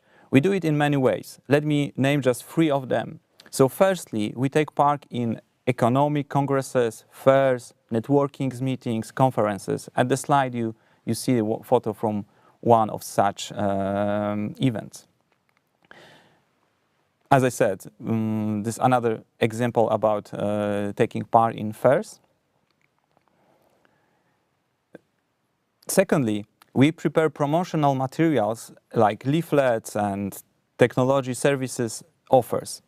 We also try to produce different type of gadgets that can draw attention of potential clients. One of which we are the most proud of is our card game Gamus. You can see it on the slides on the left. It's quite similar in rules and lookout to Dixit, if you know what I mean. There are 2 decks of cards with 60 cards each. Every card is different. Topics are connected with research, infrastructure, initiatives done at University in Silesia. And on every card there is a 1 or 2 sentences about what it represents. So this is very unique way of promoting our research and infrastructure. This is the slide with more, the next slide with more graphics from the Gamus game. So we also try to support our scientists and all the academic people with submission their research or solutions or initiatives to various competitions. One of them is the Innovator of Silesia. It has a long, over 15 years tradition, and its focus is on innovative companies or services, products that were created in Silesia. On the picture that we have, here we see one of our professors, author of a device that is called positioning device for the supine patient. This is the solution for the hospitals and for the palliative care. And the third mission of our office is to build a culture of innovation and entrepreneurship. So we try to educate students about business modeling, design thinking, social innovations, and so on. I really believe that this type of action is important because that help us in supporting future innovators, future entrepreneurs, which will have a economical benefit on our society. This slide is about projects that we trying to implement in our office. They are funded from national and international sources. For example, InnoHaze was a project about managing of research and innovation infrastructure. It was in the project we asked the question how to incentivize entrepreneurs to use our research infrastructure more frequent and so on.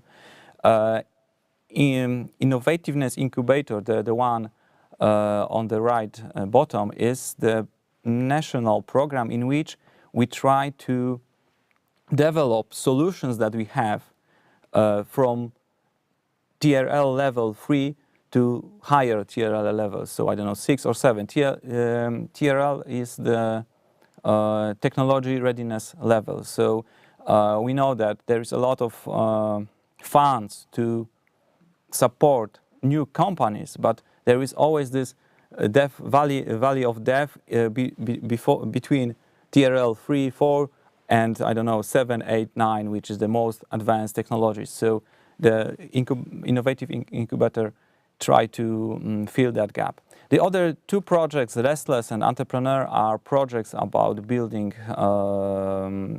culture of entrepreneurship.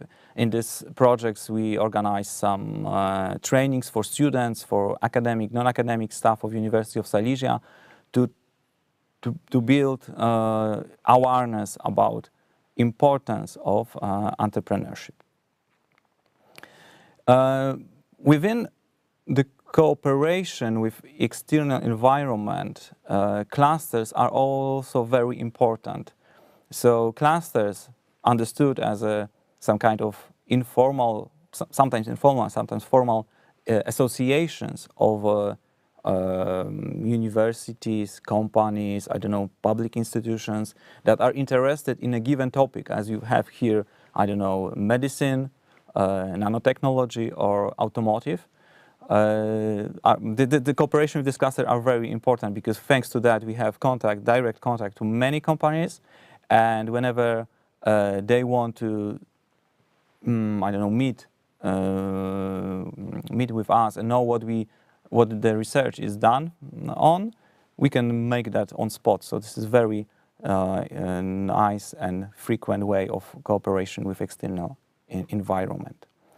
So this is more or less what we do as a Office for Industry Cooperation. Of course, we are also in charge, I didn't mention that, we are also in charge in signing all of agreements that university signs with companies. Yeah? So more or less, we have about 30 to 40 agreements each year.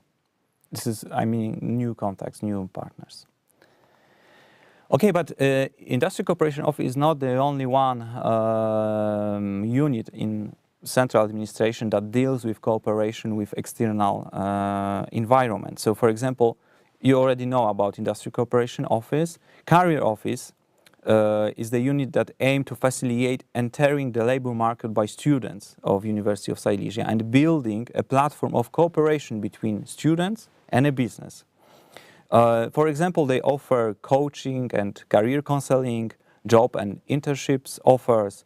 They also organize a lot of trainings and workshops about developing of soft and technical skills. It is always co-organized with companies, with big corporations and small businesses and big corporations. The second or the third unit that you see on the slide is the Patent Attorney's Office that deals with the protection of intellectual property. As University of Silesia, we submit about 50 patents a year. So this is quite nice if we will take into account that we are not a technological university. The last one, Spinos, is the research and technology commercialization company of the University of Silesia in Katowice. I will say it more about that on the next slide. So we are. I'm telling all about that because it's obvious that bringing these units closer together secures more synergies and create new and fresh environment for developing cooperation with businesses. Because thanks to our new venue, Spin Place, I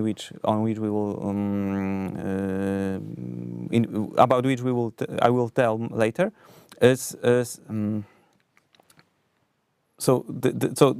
all these units together in one building gives a lot of synergies and a lot of new, fresh possibilities for cooperation with business and so on. So, as I said, Spinos is our company that it is wholly owned by University of Silesia. It was founded to deal with so-called indirect commercialization. So, I mean by that whenever we have a research in which we created, I don't know, new product or new service, and this is so promising to the market that we can form a new company. So Spinos is dealing this in its job. So they create new startups basing on a research that was done at our university. So the one interesting fact, because as you can see, we like to use a word spin in naming different initiatives. So we have Spinos, we have Spin Place, we have also a new laboratory facility. So how to call it? So we call it Spin Lab. So I will use this chance to say that it's a new laboratories tailored to the requirements of the latest electron and atomic force microscopes. It also provides facilities for scientific and R&D work, as well as for the provision of services and implementation of projects. So this is quite new facility. It was opened a year ago, so it has a real great potential to use. So please come and use it. So now we are going slowly to the third part of my presentation. This is the presentation about our new venue, Spin Place. So as you can see on the slide, Spin Place is located in the representative building of the former Reichsbank, and it was built at the beginning of 20th century. The newly marked street on which it stood was named in its hour, and it was initially it was a Reichsstraße, and after the First War and interwar period, and after the Second War, it was called Bankowa Street, Bank Street. So, and this building was a location of the National Bank of Poland for many, many years. Just at the beginning of the 21st century, it was given to university as a new building to use. The National Bank of Poland has moved to the building next door. And it was clear that this building sooner or later will require some kind of renovation. And thanks to a long period of preparations, numerous meetings, we succeed in finding funds for renovation and giving this building new functions.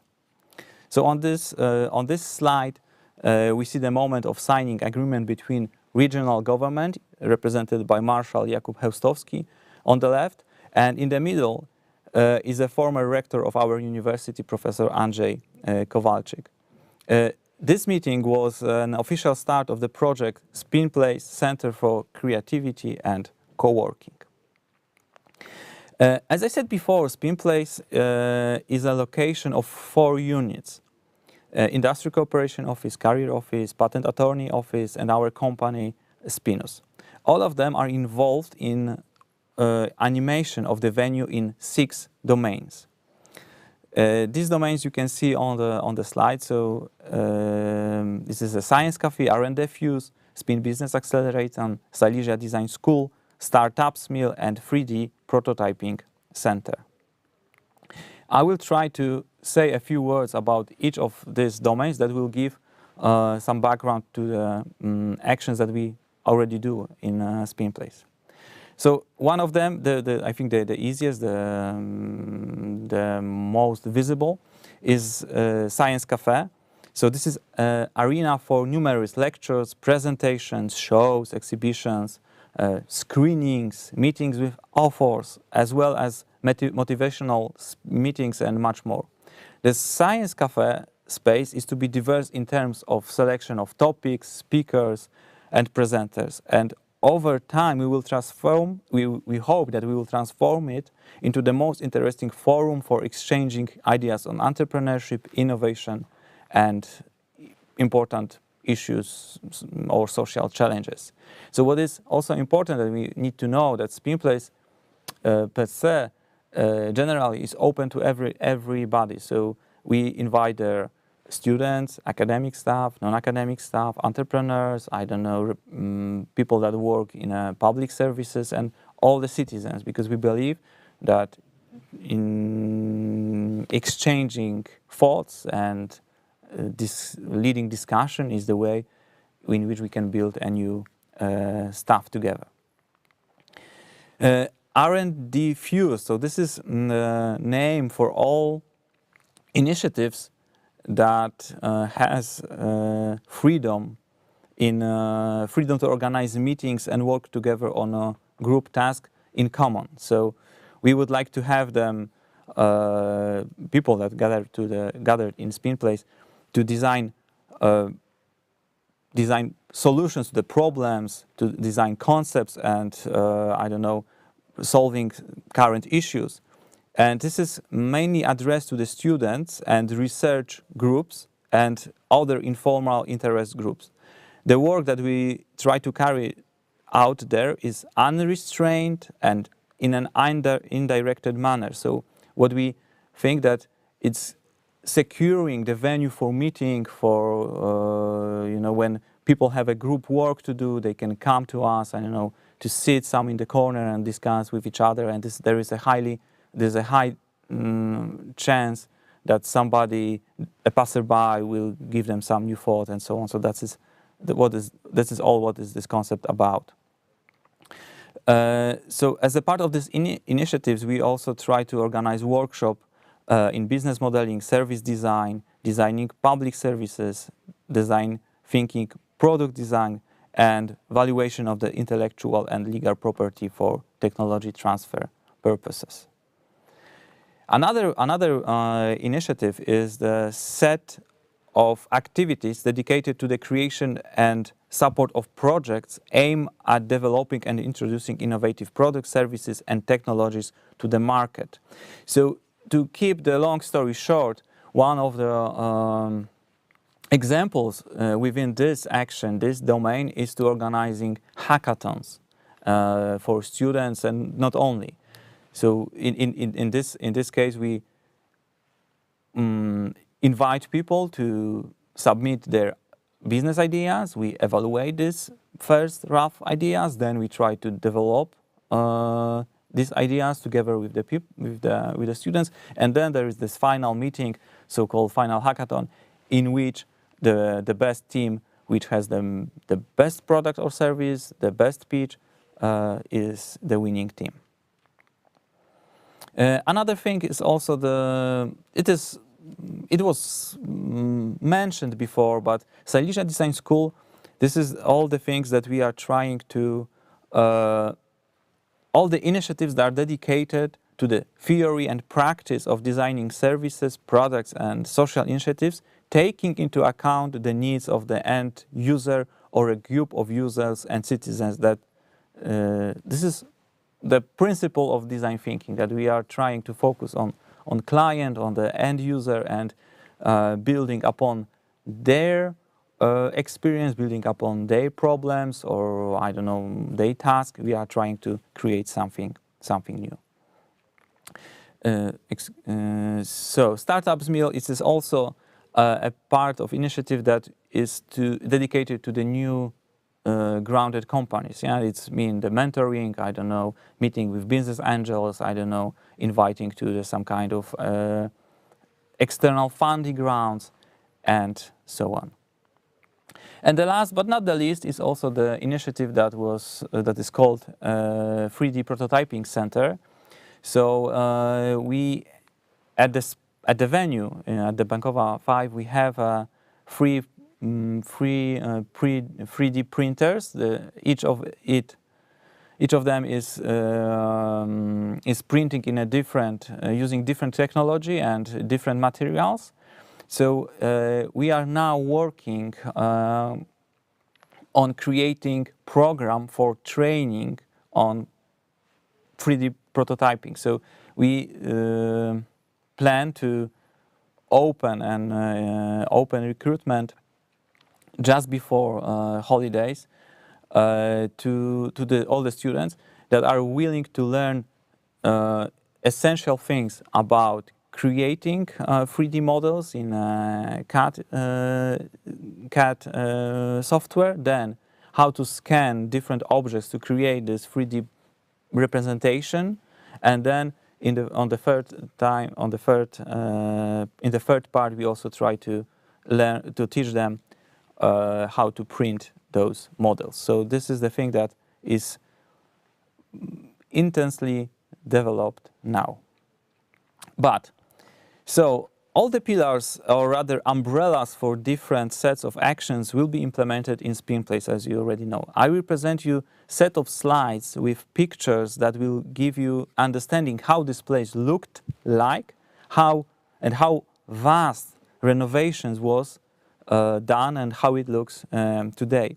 On this slide you see a postcard and a building from the time of renovation. So on the left you see the very old postcard, and what is very interesting fact about this view is that the street is ending just behind the building, and on the right side we see that behind the SpinPlace building there is another building, which is a building of faculty, former faculty of biology and environmental protection.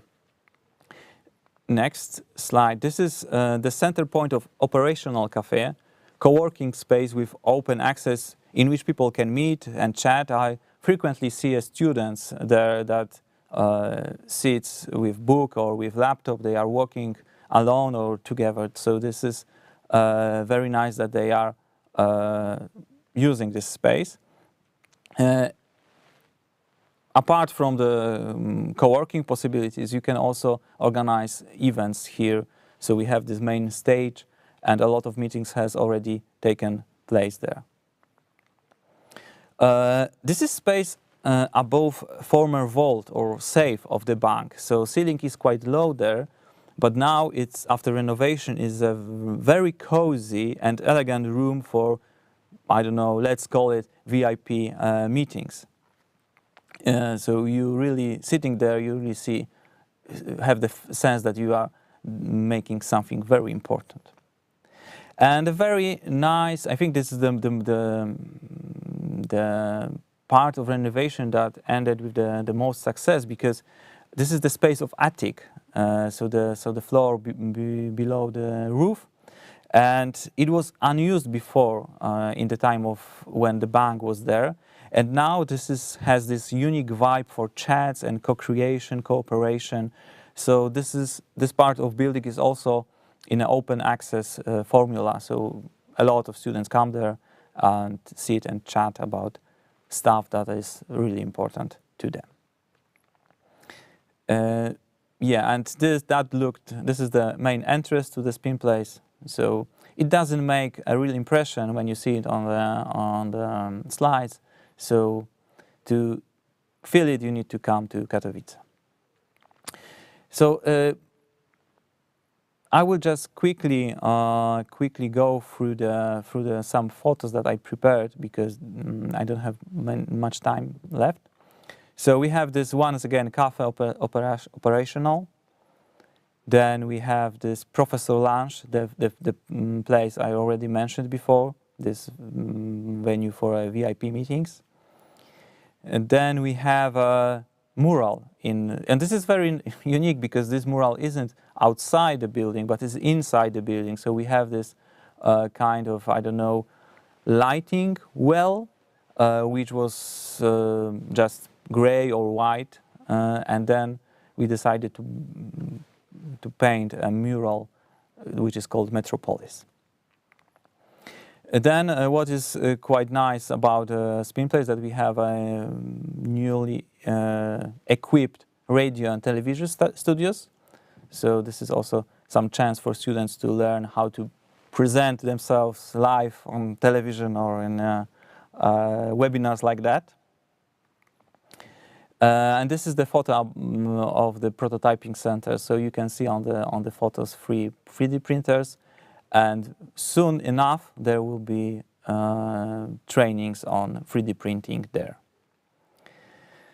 We have also conference rooms. This is 2 conference rooms, conference room A and B. And they can be matched together, or they can be separate rooms. We have this also place where one can sit for a moment or play air hockey, or I don't know, table soccer. Of course, we have a lot of renovated office rooms, but they weren't occupied at the moment of taking this picture, so they look some empty. But yeah, we are working in these offices. And once again, this is this Rava Club, so the space of attic. Whenever there is a need for some kind of panel discussion, this is the best place for organizing it. And we have one more workshop venue, workshop room, which is called Scale Up, as the terminology of the startups that are ready to make more money and provide more services. So we believe that in this room, once some unicorn will be grounded. Okay, so just to briefly show what kind of events were already took place there. So here you see that Spin Place as a center for creativity and co-working was officially opened on Tuesday, 27 February 2024. So we have almost 2 months since the beginning. then, for example, we had also a visit from the Minister of Science, Dariusz Wieczorek, which visited Katowice in the end of March.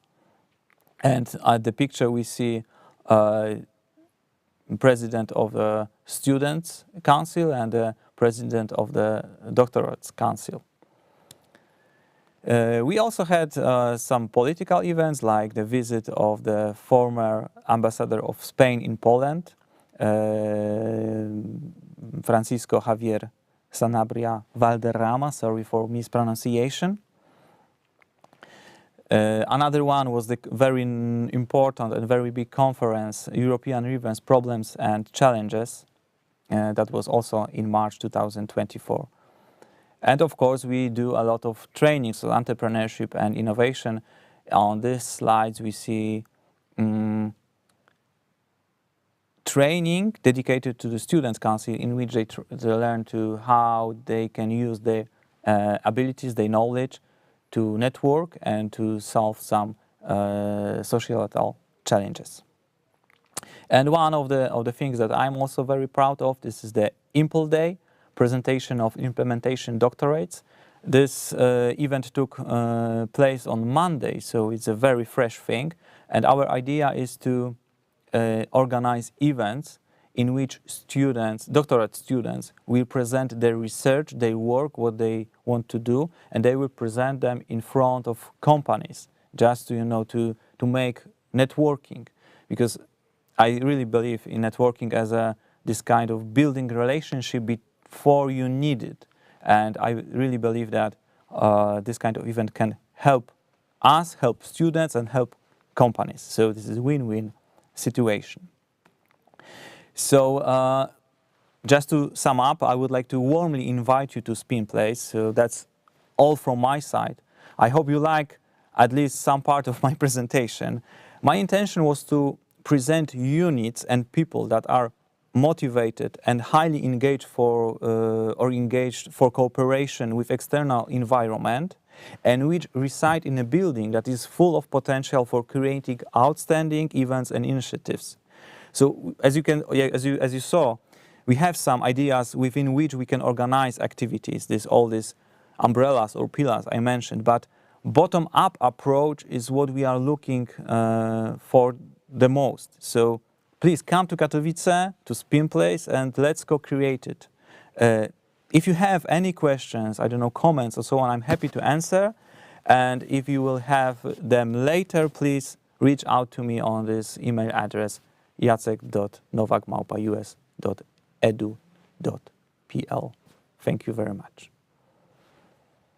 Drogowa trasa średnicowa, którą właśnie jedziesz, to największa drogowa inwestycja województwa śląskiego. To właśnie tą trasą dojedziesz do Śląskiego Międzyuczelnianego Centrum Edukacji i Badań Interdyscyplinarnych, w którym od 2019 roku działa Wydział Nauk Ścisłych i Technicznych. 140 nowoczesnych laboratoriów i pracowni badawczych, multimedialna biblioteka, dziekanaty czy audiowizualne aule. Aha, widzę, że nie tylko mnie przydałby się odpoczynek. Rozgość się w wydziałowej strefie aktywności studenckiej. A teraz wyjrzyj przez okno. Obok budynku znajduje się wielofunkcyjna strefa aktywności, która łączy lokalną i uniwersytecką społeczność.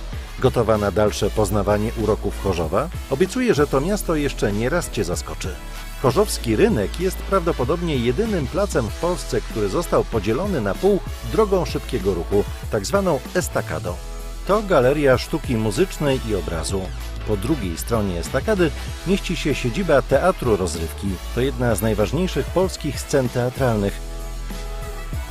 Zachwycający, prawda?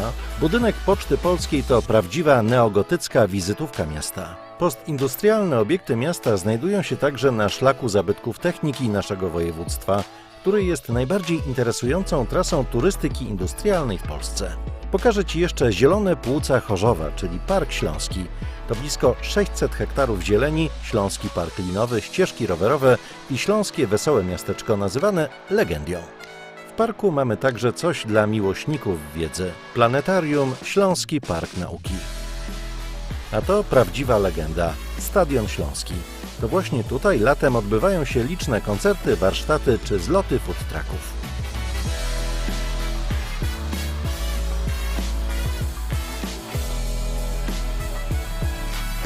A to tylko początek Twojej uniwersyteckiej przygody.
Welcome after the break.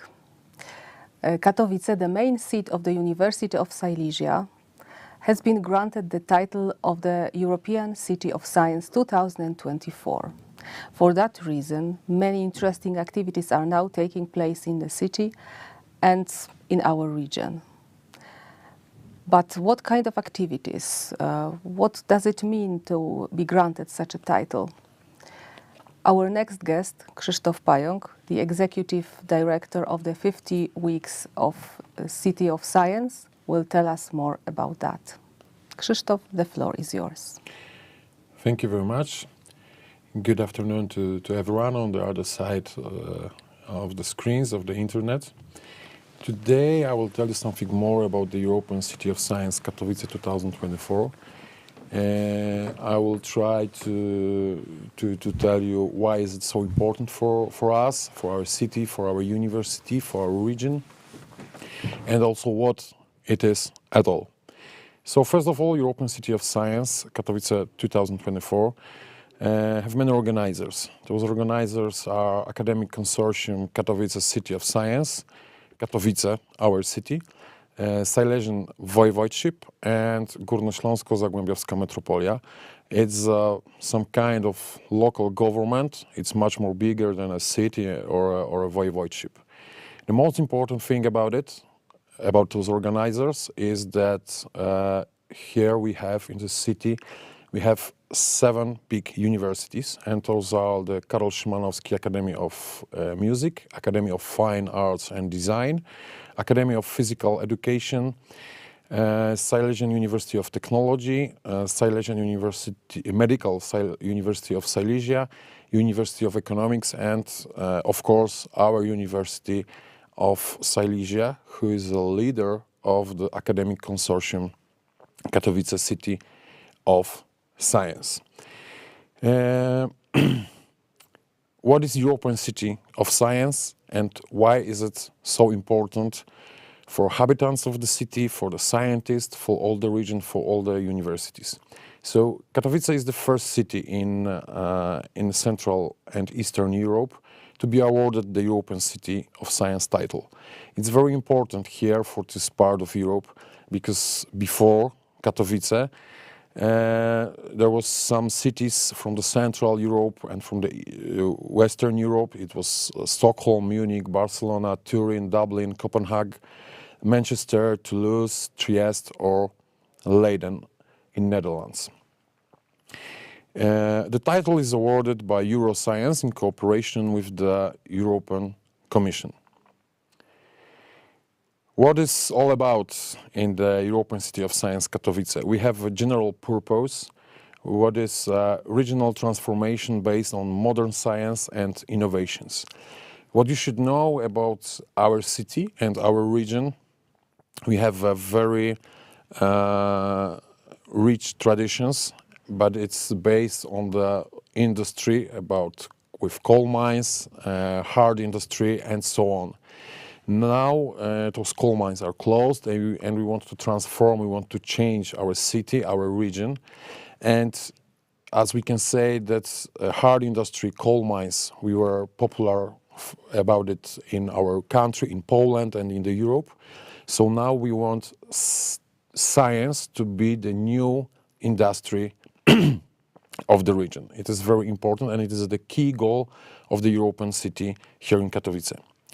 We also want to make science as the basic tool for regional transformation, social, economic, digital, ecological. It's very important because sometimes some solutions are made without science. Sometimes politics are just making some decisions, and we want science to be important for all the changes and for all the transformation. What is important? Creating jobs of the future. Technology is going very fast ahead, and we want to make studies. We want to be open for creating new jobs for the future. So once again, science as a tool for professional transformation. And the last one, citizen science and social knowledge bank as the fundamental dialogue instruments. So once again, and many more informations about the European City of Science. What is it? So here you can see 3 foundations for the City of Science. We cut it to the 3 parts, which are very important. And the first one, I can say, is for everyone, is the European City of Science Celebration Program. Here you can see the 50 Weeks in the City of Science, City Region Academia Program, Youth in the City of Science Program, Teachers for Teachers Program, European City of Science 2024 special events. I will tell you much more about it a little bit later. But in general, those are events for the habitants, not only from our city, from Katowice, but for the habitants from our region, and not only because already we know that we have a guest even from other countries. And here operating method is to create, cooperate, experience and change. The second part is much more about scientific stuff. So it's Scientific Excellence and Euroscience Open Forum Conference, ESOF 2024. It's a scientific program for Silesia organization. And here operating method is scientific and educational activities as instruments for solving urban, metropolitan, regional, local problems and challenges. And in general, Euroscience Open Forum is basically for the scientists. We want them to come here and to talk about such problems. And the last one, infrastructure of the City of Science. As you know, it's a European City of Science Katowice 2024, but the infrastructure, we call it a legacy project. We will start making some important things after we will finish the European City of Science 2024, when the title will go on to the other city. But we want to make something, we want to science make something for the habitants and for all the region. So we are talking here about the Network Science Center, we are talking about Green Science Zone, about Rava River Laboratory, and about the university investments. And here the operating method is investments designed in line with the principle of mutuality. So it's the science for city and city for science. When we are thinking about the idea of European City of Science Katowice, we are thinking what we should talk about during all the year program and after it will be finished. So here are 6 thematic paths of the City of Science, which are very important for us. We think that there are maybe not problems, but some special ideas that we want to talk about, which are very important for the city, for the region, for the country, and so on. So it's health and quality of life, climate and environment. It's very important here in this region because, as I told you before, here there was a lot of coal mines, and because of the air pollution and so on, those 2 subjects are very important. Next one is social innovations, industries of the future, creation and criticism, and industrial and cultural heritage. Those are not the only problems we want to talk about. We want to talk about everything, but we thought that it is a good idea to make those paths just to make it clear. So what will be happening in the City of Science in 2024? Now I can say what is going on in the City of Science Katowice. So there are some things I've told you already, but as you already know, we will organize Euroscience Open Forum, which will take place in June, 12th to 15th June 2024. There are also small events which will be part of the Euroscience Open Forum. It will be EU Talent Fair, European Science in the City Festival, Maria Skłodowska Career Actions, some satellites events, and Euroaccess Biennial Conference 2024. Also, European Union contest for young scientists, UCIS, I will tell you something more about it a little bit later, EU Talenton, and European Researchers Night. And now special events. It's a Katowice, it's a mix of name of our city and metropolis, so Katowice and metropolis, so we have Katowice. It was an opening spectacle of the European City Science Katowice 2024. I will tell you a little more about it on the next slide. Next thing was, because we started it in last year, at the end of the last year, it was Silesian Science Festival Katowice. It's a very big event. When we were during this festival, we are talking about science in many other ways. We are inviting guests from all over the world, from United States, from Asia, from Europe, and so on. They are coming here to us to talk about how do they see science, and they share their knowledge with other scientists from our region, from our universities, but also with inhabitants from our city and all region. So it's very important. It's not strictly scientific. It's popular science. So during those 3 days last year, we had almost 60,000 visitors who are very curious about the science and how science can change their lives. This year, in February, we were in the European Parliament in Brussels, and we were showing a special exhibition for the politics in Parliament, but not only for the politics, when we were showing what is our city, what is our region, and what European City of Science is. We were also talking about 50 most important scientific things from all universities that are organizers of the European City of Science. Next special event will be Euroscience Open Forum. I told you already before it. And what is very important also, inter-university inauguration of the academic year, because as I told you before, we have 7 universities, so we want to be together, and we have one big inauguration of the academic year. We will finish European City of Science Katowice 2024 with 8th Silesian Science Festival Katowice and a special closing spectacle. Here we are thinking what it should be exactly. So many other initiatives, the citizen science projects. It's very important for us because here in Poland maybe it is not so very popular. There are some events about citizen science, but we are working to make it more popular.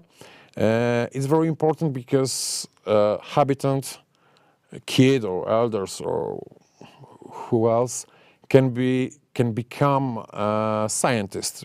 So it's very important for us. Also publishing series, youth stage, when we give power to the youth and they can make their own stages with science, with art and so on, so it's also very important. Prototyping the academic space as the green science zone. We already made some things. We made nearby our University of Silesia, we changed some things, and there are many more trees and grass and so on, so it's also very important. And it was made by the habitants and also with students. Initiative Ask a Scientist is also very nice initiative, because everyone can send us, for example, an email and ask some question who wants to know the answer, and we are giving it to a scientist, so scientists can answer almost every question. Science Information Point, also other initiatives, Seeds of Science and Kato Science Corner. The last one, Kato Science Corner, is a special building when everyone can organize some workshops, lectures, and so on. It's open for the scientists during the year 2024 and also for the habitants. So something about in science. So we have a scientific program for Silesia, some research fund, ESOF, grant program also for students. And year-round program, because there are a lot of events during this year. And so we have 50 weeks in the City of Science. 2024 is a special year because it has 53 weeks, but we have 3 weeks free and 50 weeks in the city. City Region Academia program, over 300 events. Youth in the City of Science program, Teachers for Teachers program, and City of Science under construction. So, as I told you, it will be a green science zone, network science center, and Java laboratory. I will tell you something more about it on the next slides. And here you have a timeline, because I'm still talking about events, about initiatives, and so on. And now you can see it, how it is looking and how it will look during all the year. So we started with the opening spectacle and we'll finish at the closing spectacle and the 8th edition of the Silesian Science Festival. As I told you before, we were opening the European City of Science with opening spectacle, Katowice. It was a mix of art stuff mixed with science stuff and theater stuff. On stage, there's a good photo here. You can see almost 100 artists on the stage and almost 8,000 visitors who were seeing this show in our special arena. We call it Spodek. Next one will be Euroscience, and here something about this photo because it's also very important for our city and for our region. This building you can see, in Polish we call it Spodek, in English I think the good word will be a spaceship, spacecraft or something like that. So it is a very important building for our city, and it also has a very nice history because in Poland in 50s and 60s we were all thinking about the space race, who will be first in the space on the moon. So the Katowice were all about the space. So we have a spaceship, and also we have a special estate in Katowice. When you will look from above, it looks like a stars. Euroscience Open Forum. It is a platform for interdisciplinary and cross-cutting discussion on scientific culture, research and innovation.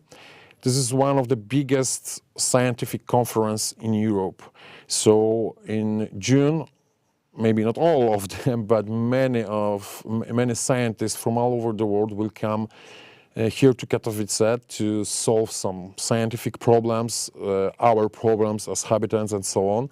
So the 6 main areas of ESOF correspond to today's most important scientific challenges. So it's energy transformation, sustainable environment, cultural identity and social transformations, changes within scientific excellence, health society, and digital transformation.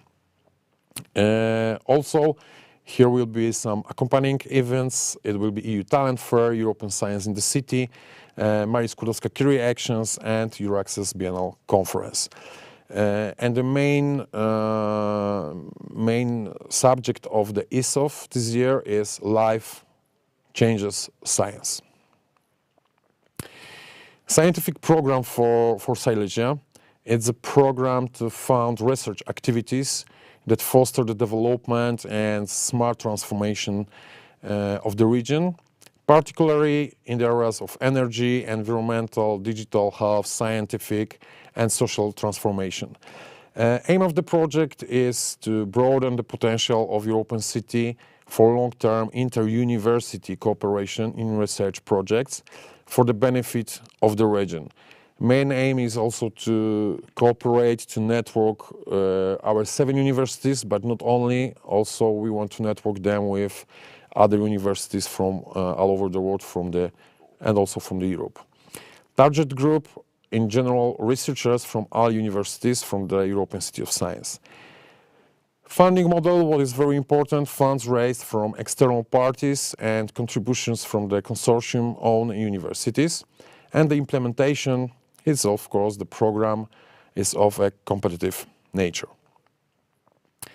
50 weeks in the science, 50 weeks in the City of Science, this is something what I am responsible for. So now we are during the 16th week, and it's called the Brief Week. So in general, we have 50 scientific problems because we are thinking what we want to talk about during those weeks. So we cut the year in 50 weeks, and we were thinking about the subjects. What do we want to talk about? So we wanted to solve some problems. So we are talking during these weeks about space, about humor, about information, about sound, about city, about books, about artificial intelligence, about human rights, about climate. There are 50 main subjects. Dissemination of research, results and achievements. During all the weeks we want to talk about in general, and this is very important for us, what scientists from our region, from our city can do and why they are popular for their scientific job. So we just want to promote them to the world. Initiatives accessible to all. The main thing is that every week, every events in the week must be open for all, must be accessible for all people, not only for scientists, but also for the habitants, for children, for elders, for youth, and for adults, and so on. So science in the public space. In general, we think that science is only at universities, and now we want to change it. We want to show that science can be also on streets, and the scientists can be also on streets, not only in the laboratory, but they can share their knowledge, their science with habitants, with other people. So universities open to social discourse. It's very important to mix that the scientists also can hear, can listen, habitants of the city, of our region, and they can respond to their problems by science. Promotions of difficult scientific issues among recipients of all ages. It's also very important because everyone is curious about science, because science is everywhere, so it's very good. And now we can see, after those weeks, that people are very interested about the subject, about weeks, and about all other events during the European City of Science. For now, I can say that we had almost 500 scientific events for everyone, and the visitors were something above 32,000 people for now.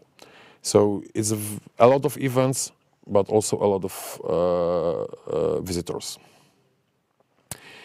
Other year-round programs, so it's the City Region Academia. Already over 300 academic, urban and regional events created together with the academic community. Everyone can be a part of the City Region Academia program. If someone wants to make some workshops, lectures, some conferences, can talk to us and can organize it with this program. Youth in the City of Science program, this is also very important as everything else here in the European City of Science, that we want to give voice and power to the youth, because they are our future and they really know what they want to do. So the region's youth will initiate their own programs to ensure the well-being of the region residents in the future. And Teachers for Teachers program is also something good, because here we are networking the teachers from the high schools, primary schools, with the teachers from the universities. They can talk to each other, they can share their knowledge, so it's also very nice. So we are doing it by regular meetings of Silesian teachers to implement educational solutions in the region. European initiatives for the youth. So first one is a Talenton. It's a competition organized by the European Commission. Every city who hosts the European City of Science must do this because European Commission wants to do it, but it's also very good for young people especially. So intended for young, talented scientists aged 21 to 35 years old. During the event, teams composed with scientists from different countries of Europe and countries associated in Horizon Europe will develop solutions to global issues thematically connected with 5 European Union missions. The contest involves over 100 participants. It's a very nice thing.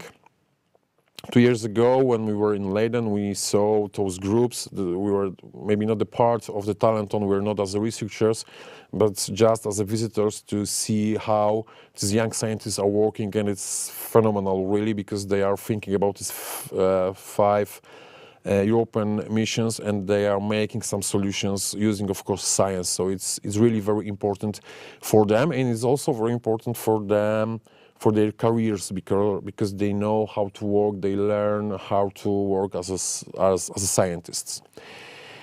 And also UCIS Finals, so it's a European Union contest for young scientists in cooperation with the Polish Children's Fund. And it's a competition also for scientists, but for much more younger scientists. It is also organized by the European Commission. It's intended for young scientists aged from 14 to 21.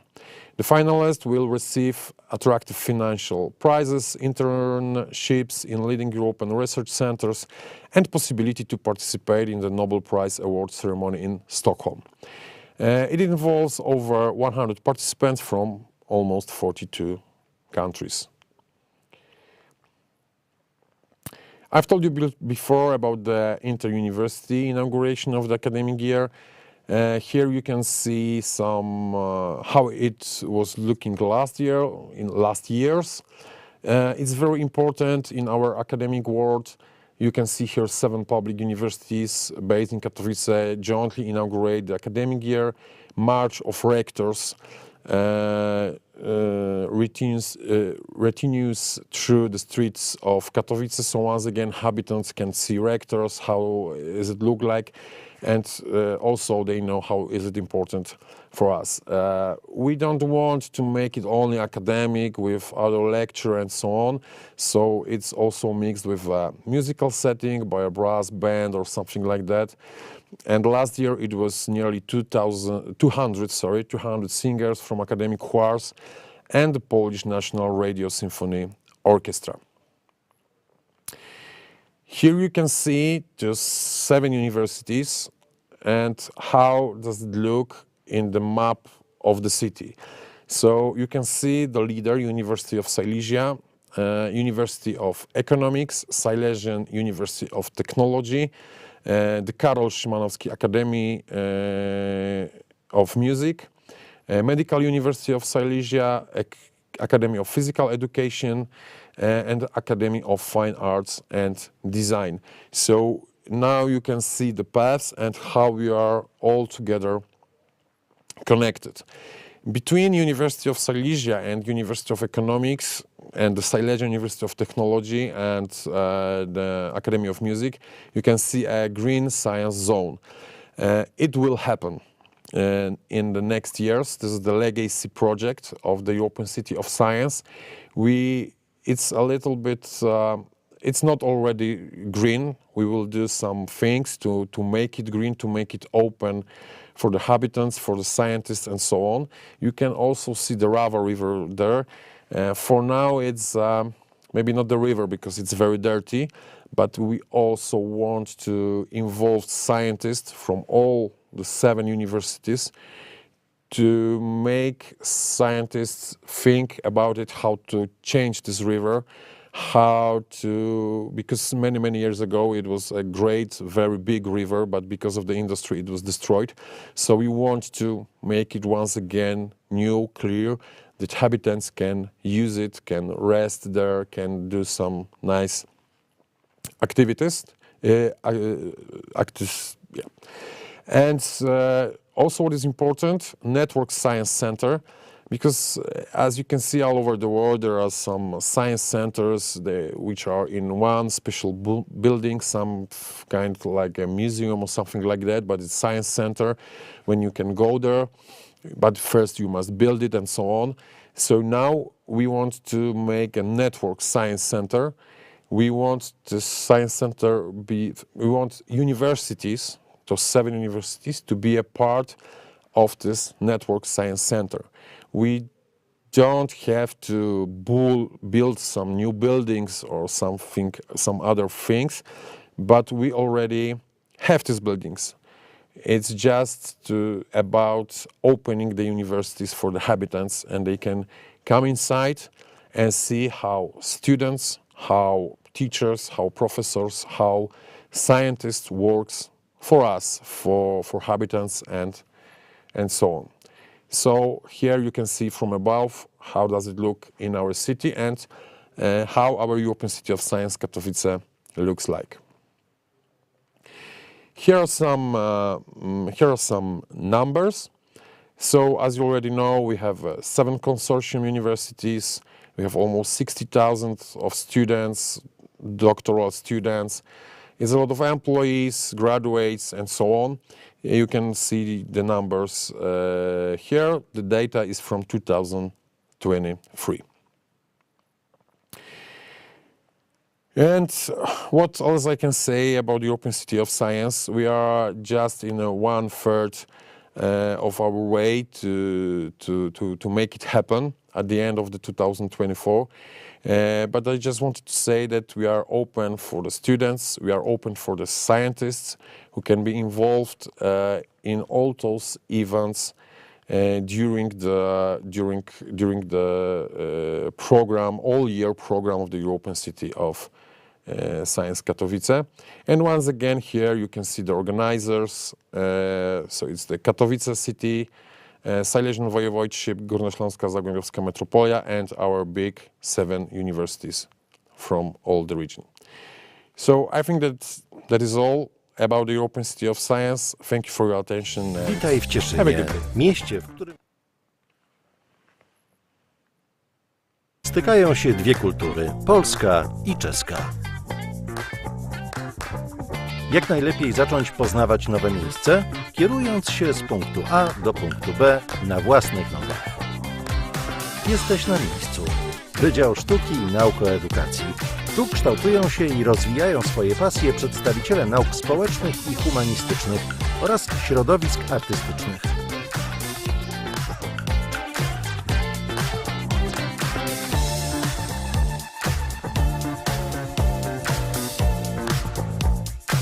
Cieszyński kampus jest jednym z najpiękniejszych obiektów Uniwersytetu Śląskiego.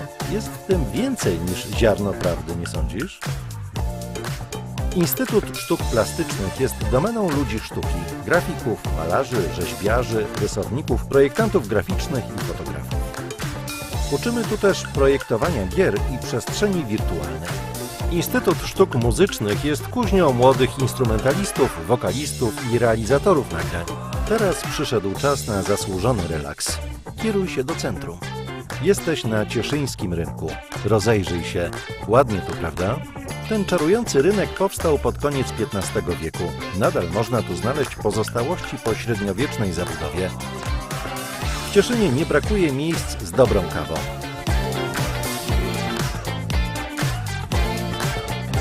Znasz tę budowlę, prawda? Rotunda w Cieszynie ma już około 1000 lat.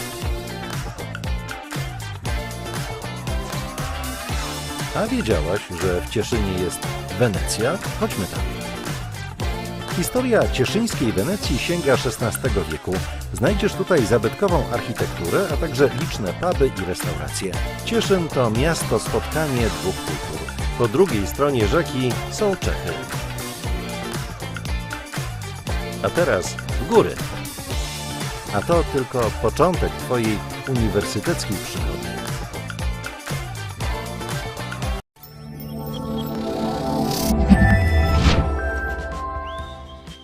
One day our rector announced the rector's hours, so my Polish friend Maria and I took a little tour through the city.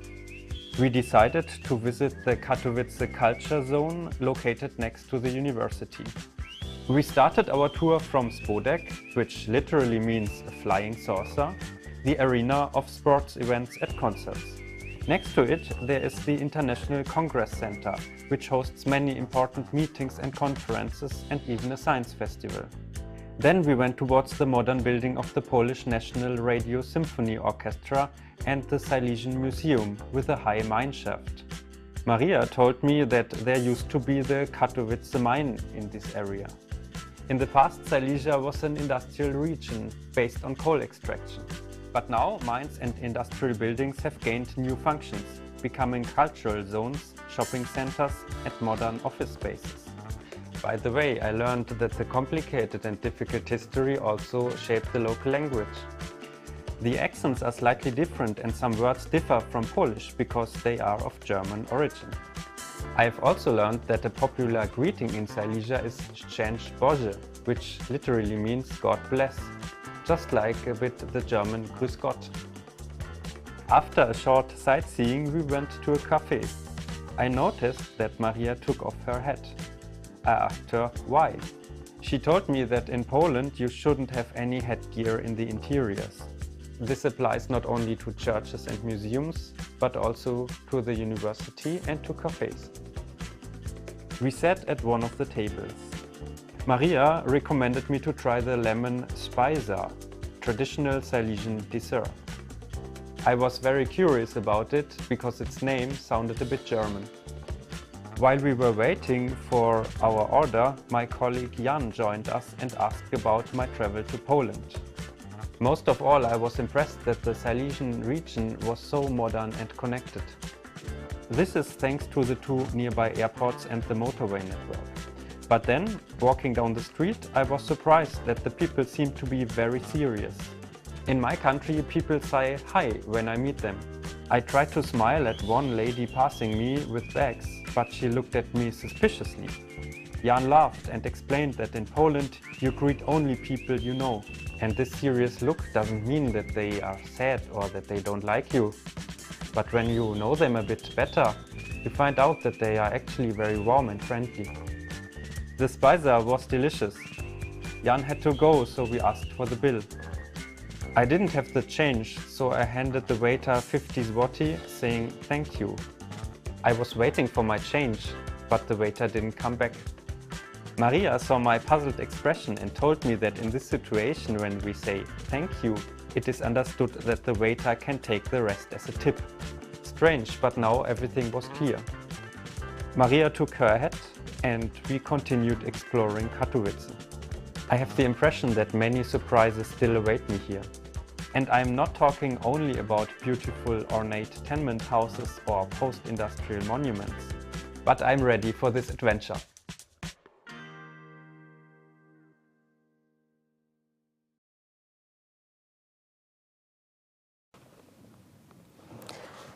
Dear viewers, that was the last event as a part of the USIL Career Day.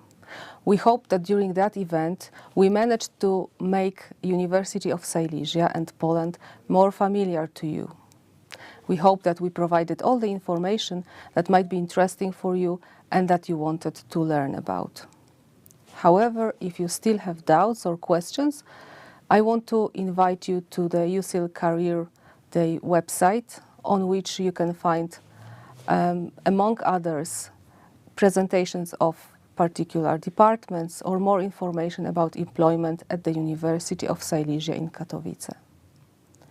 I would also like to recommend checking the website of the University of Silesia in Katowice and our job offers, which, as Małgorzata, one of my guests, mentioned, is regularly updated, especially now when we are in the middle of recruitment season. I'm sure that you will find some interesting open call announcement or job offer on our website. Thank you for your attention. Thank you and see you in the future at the University of Silesia.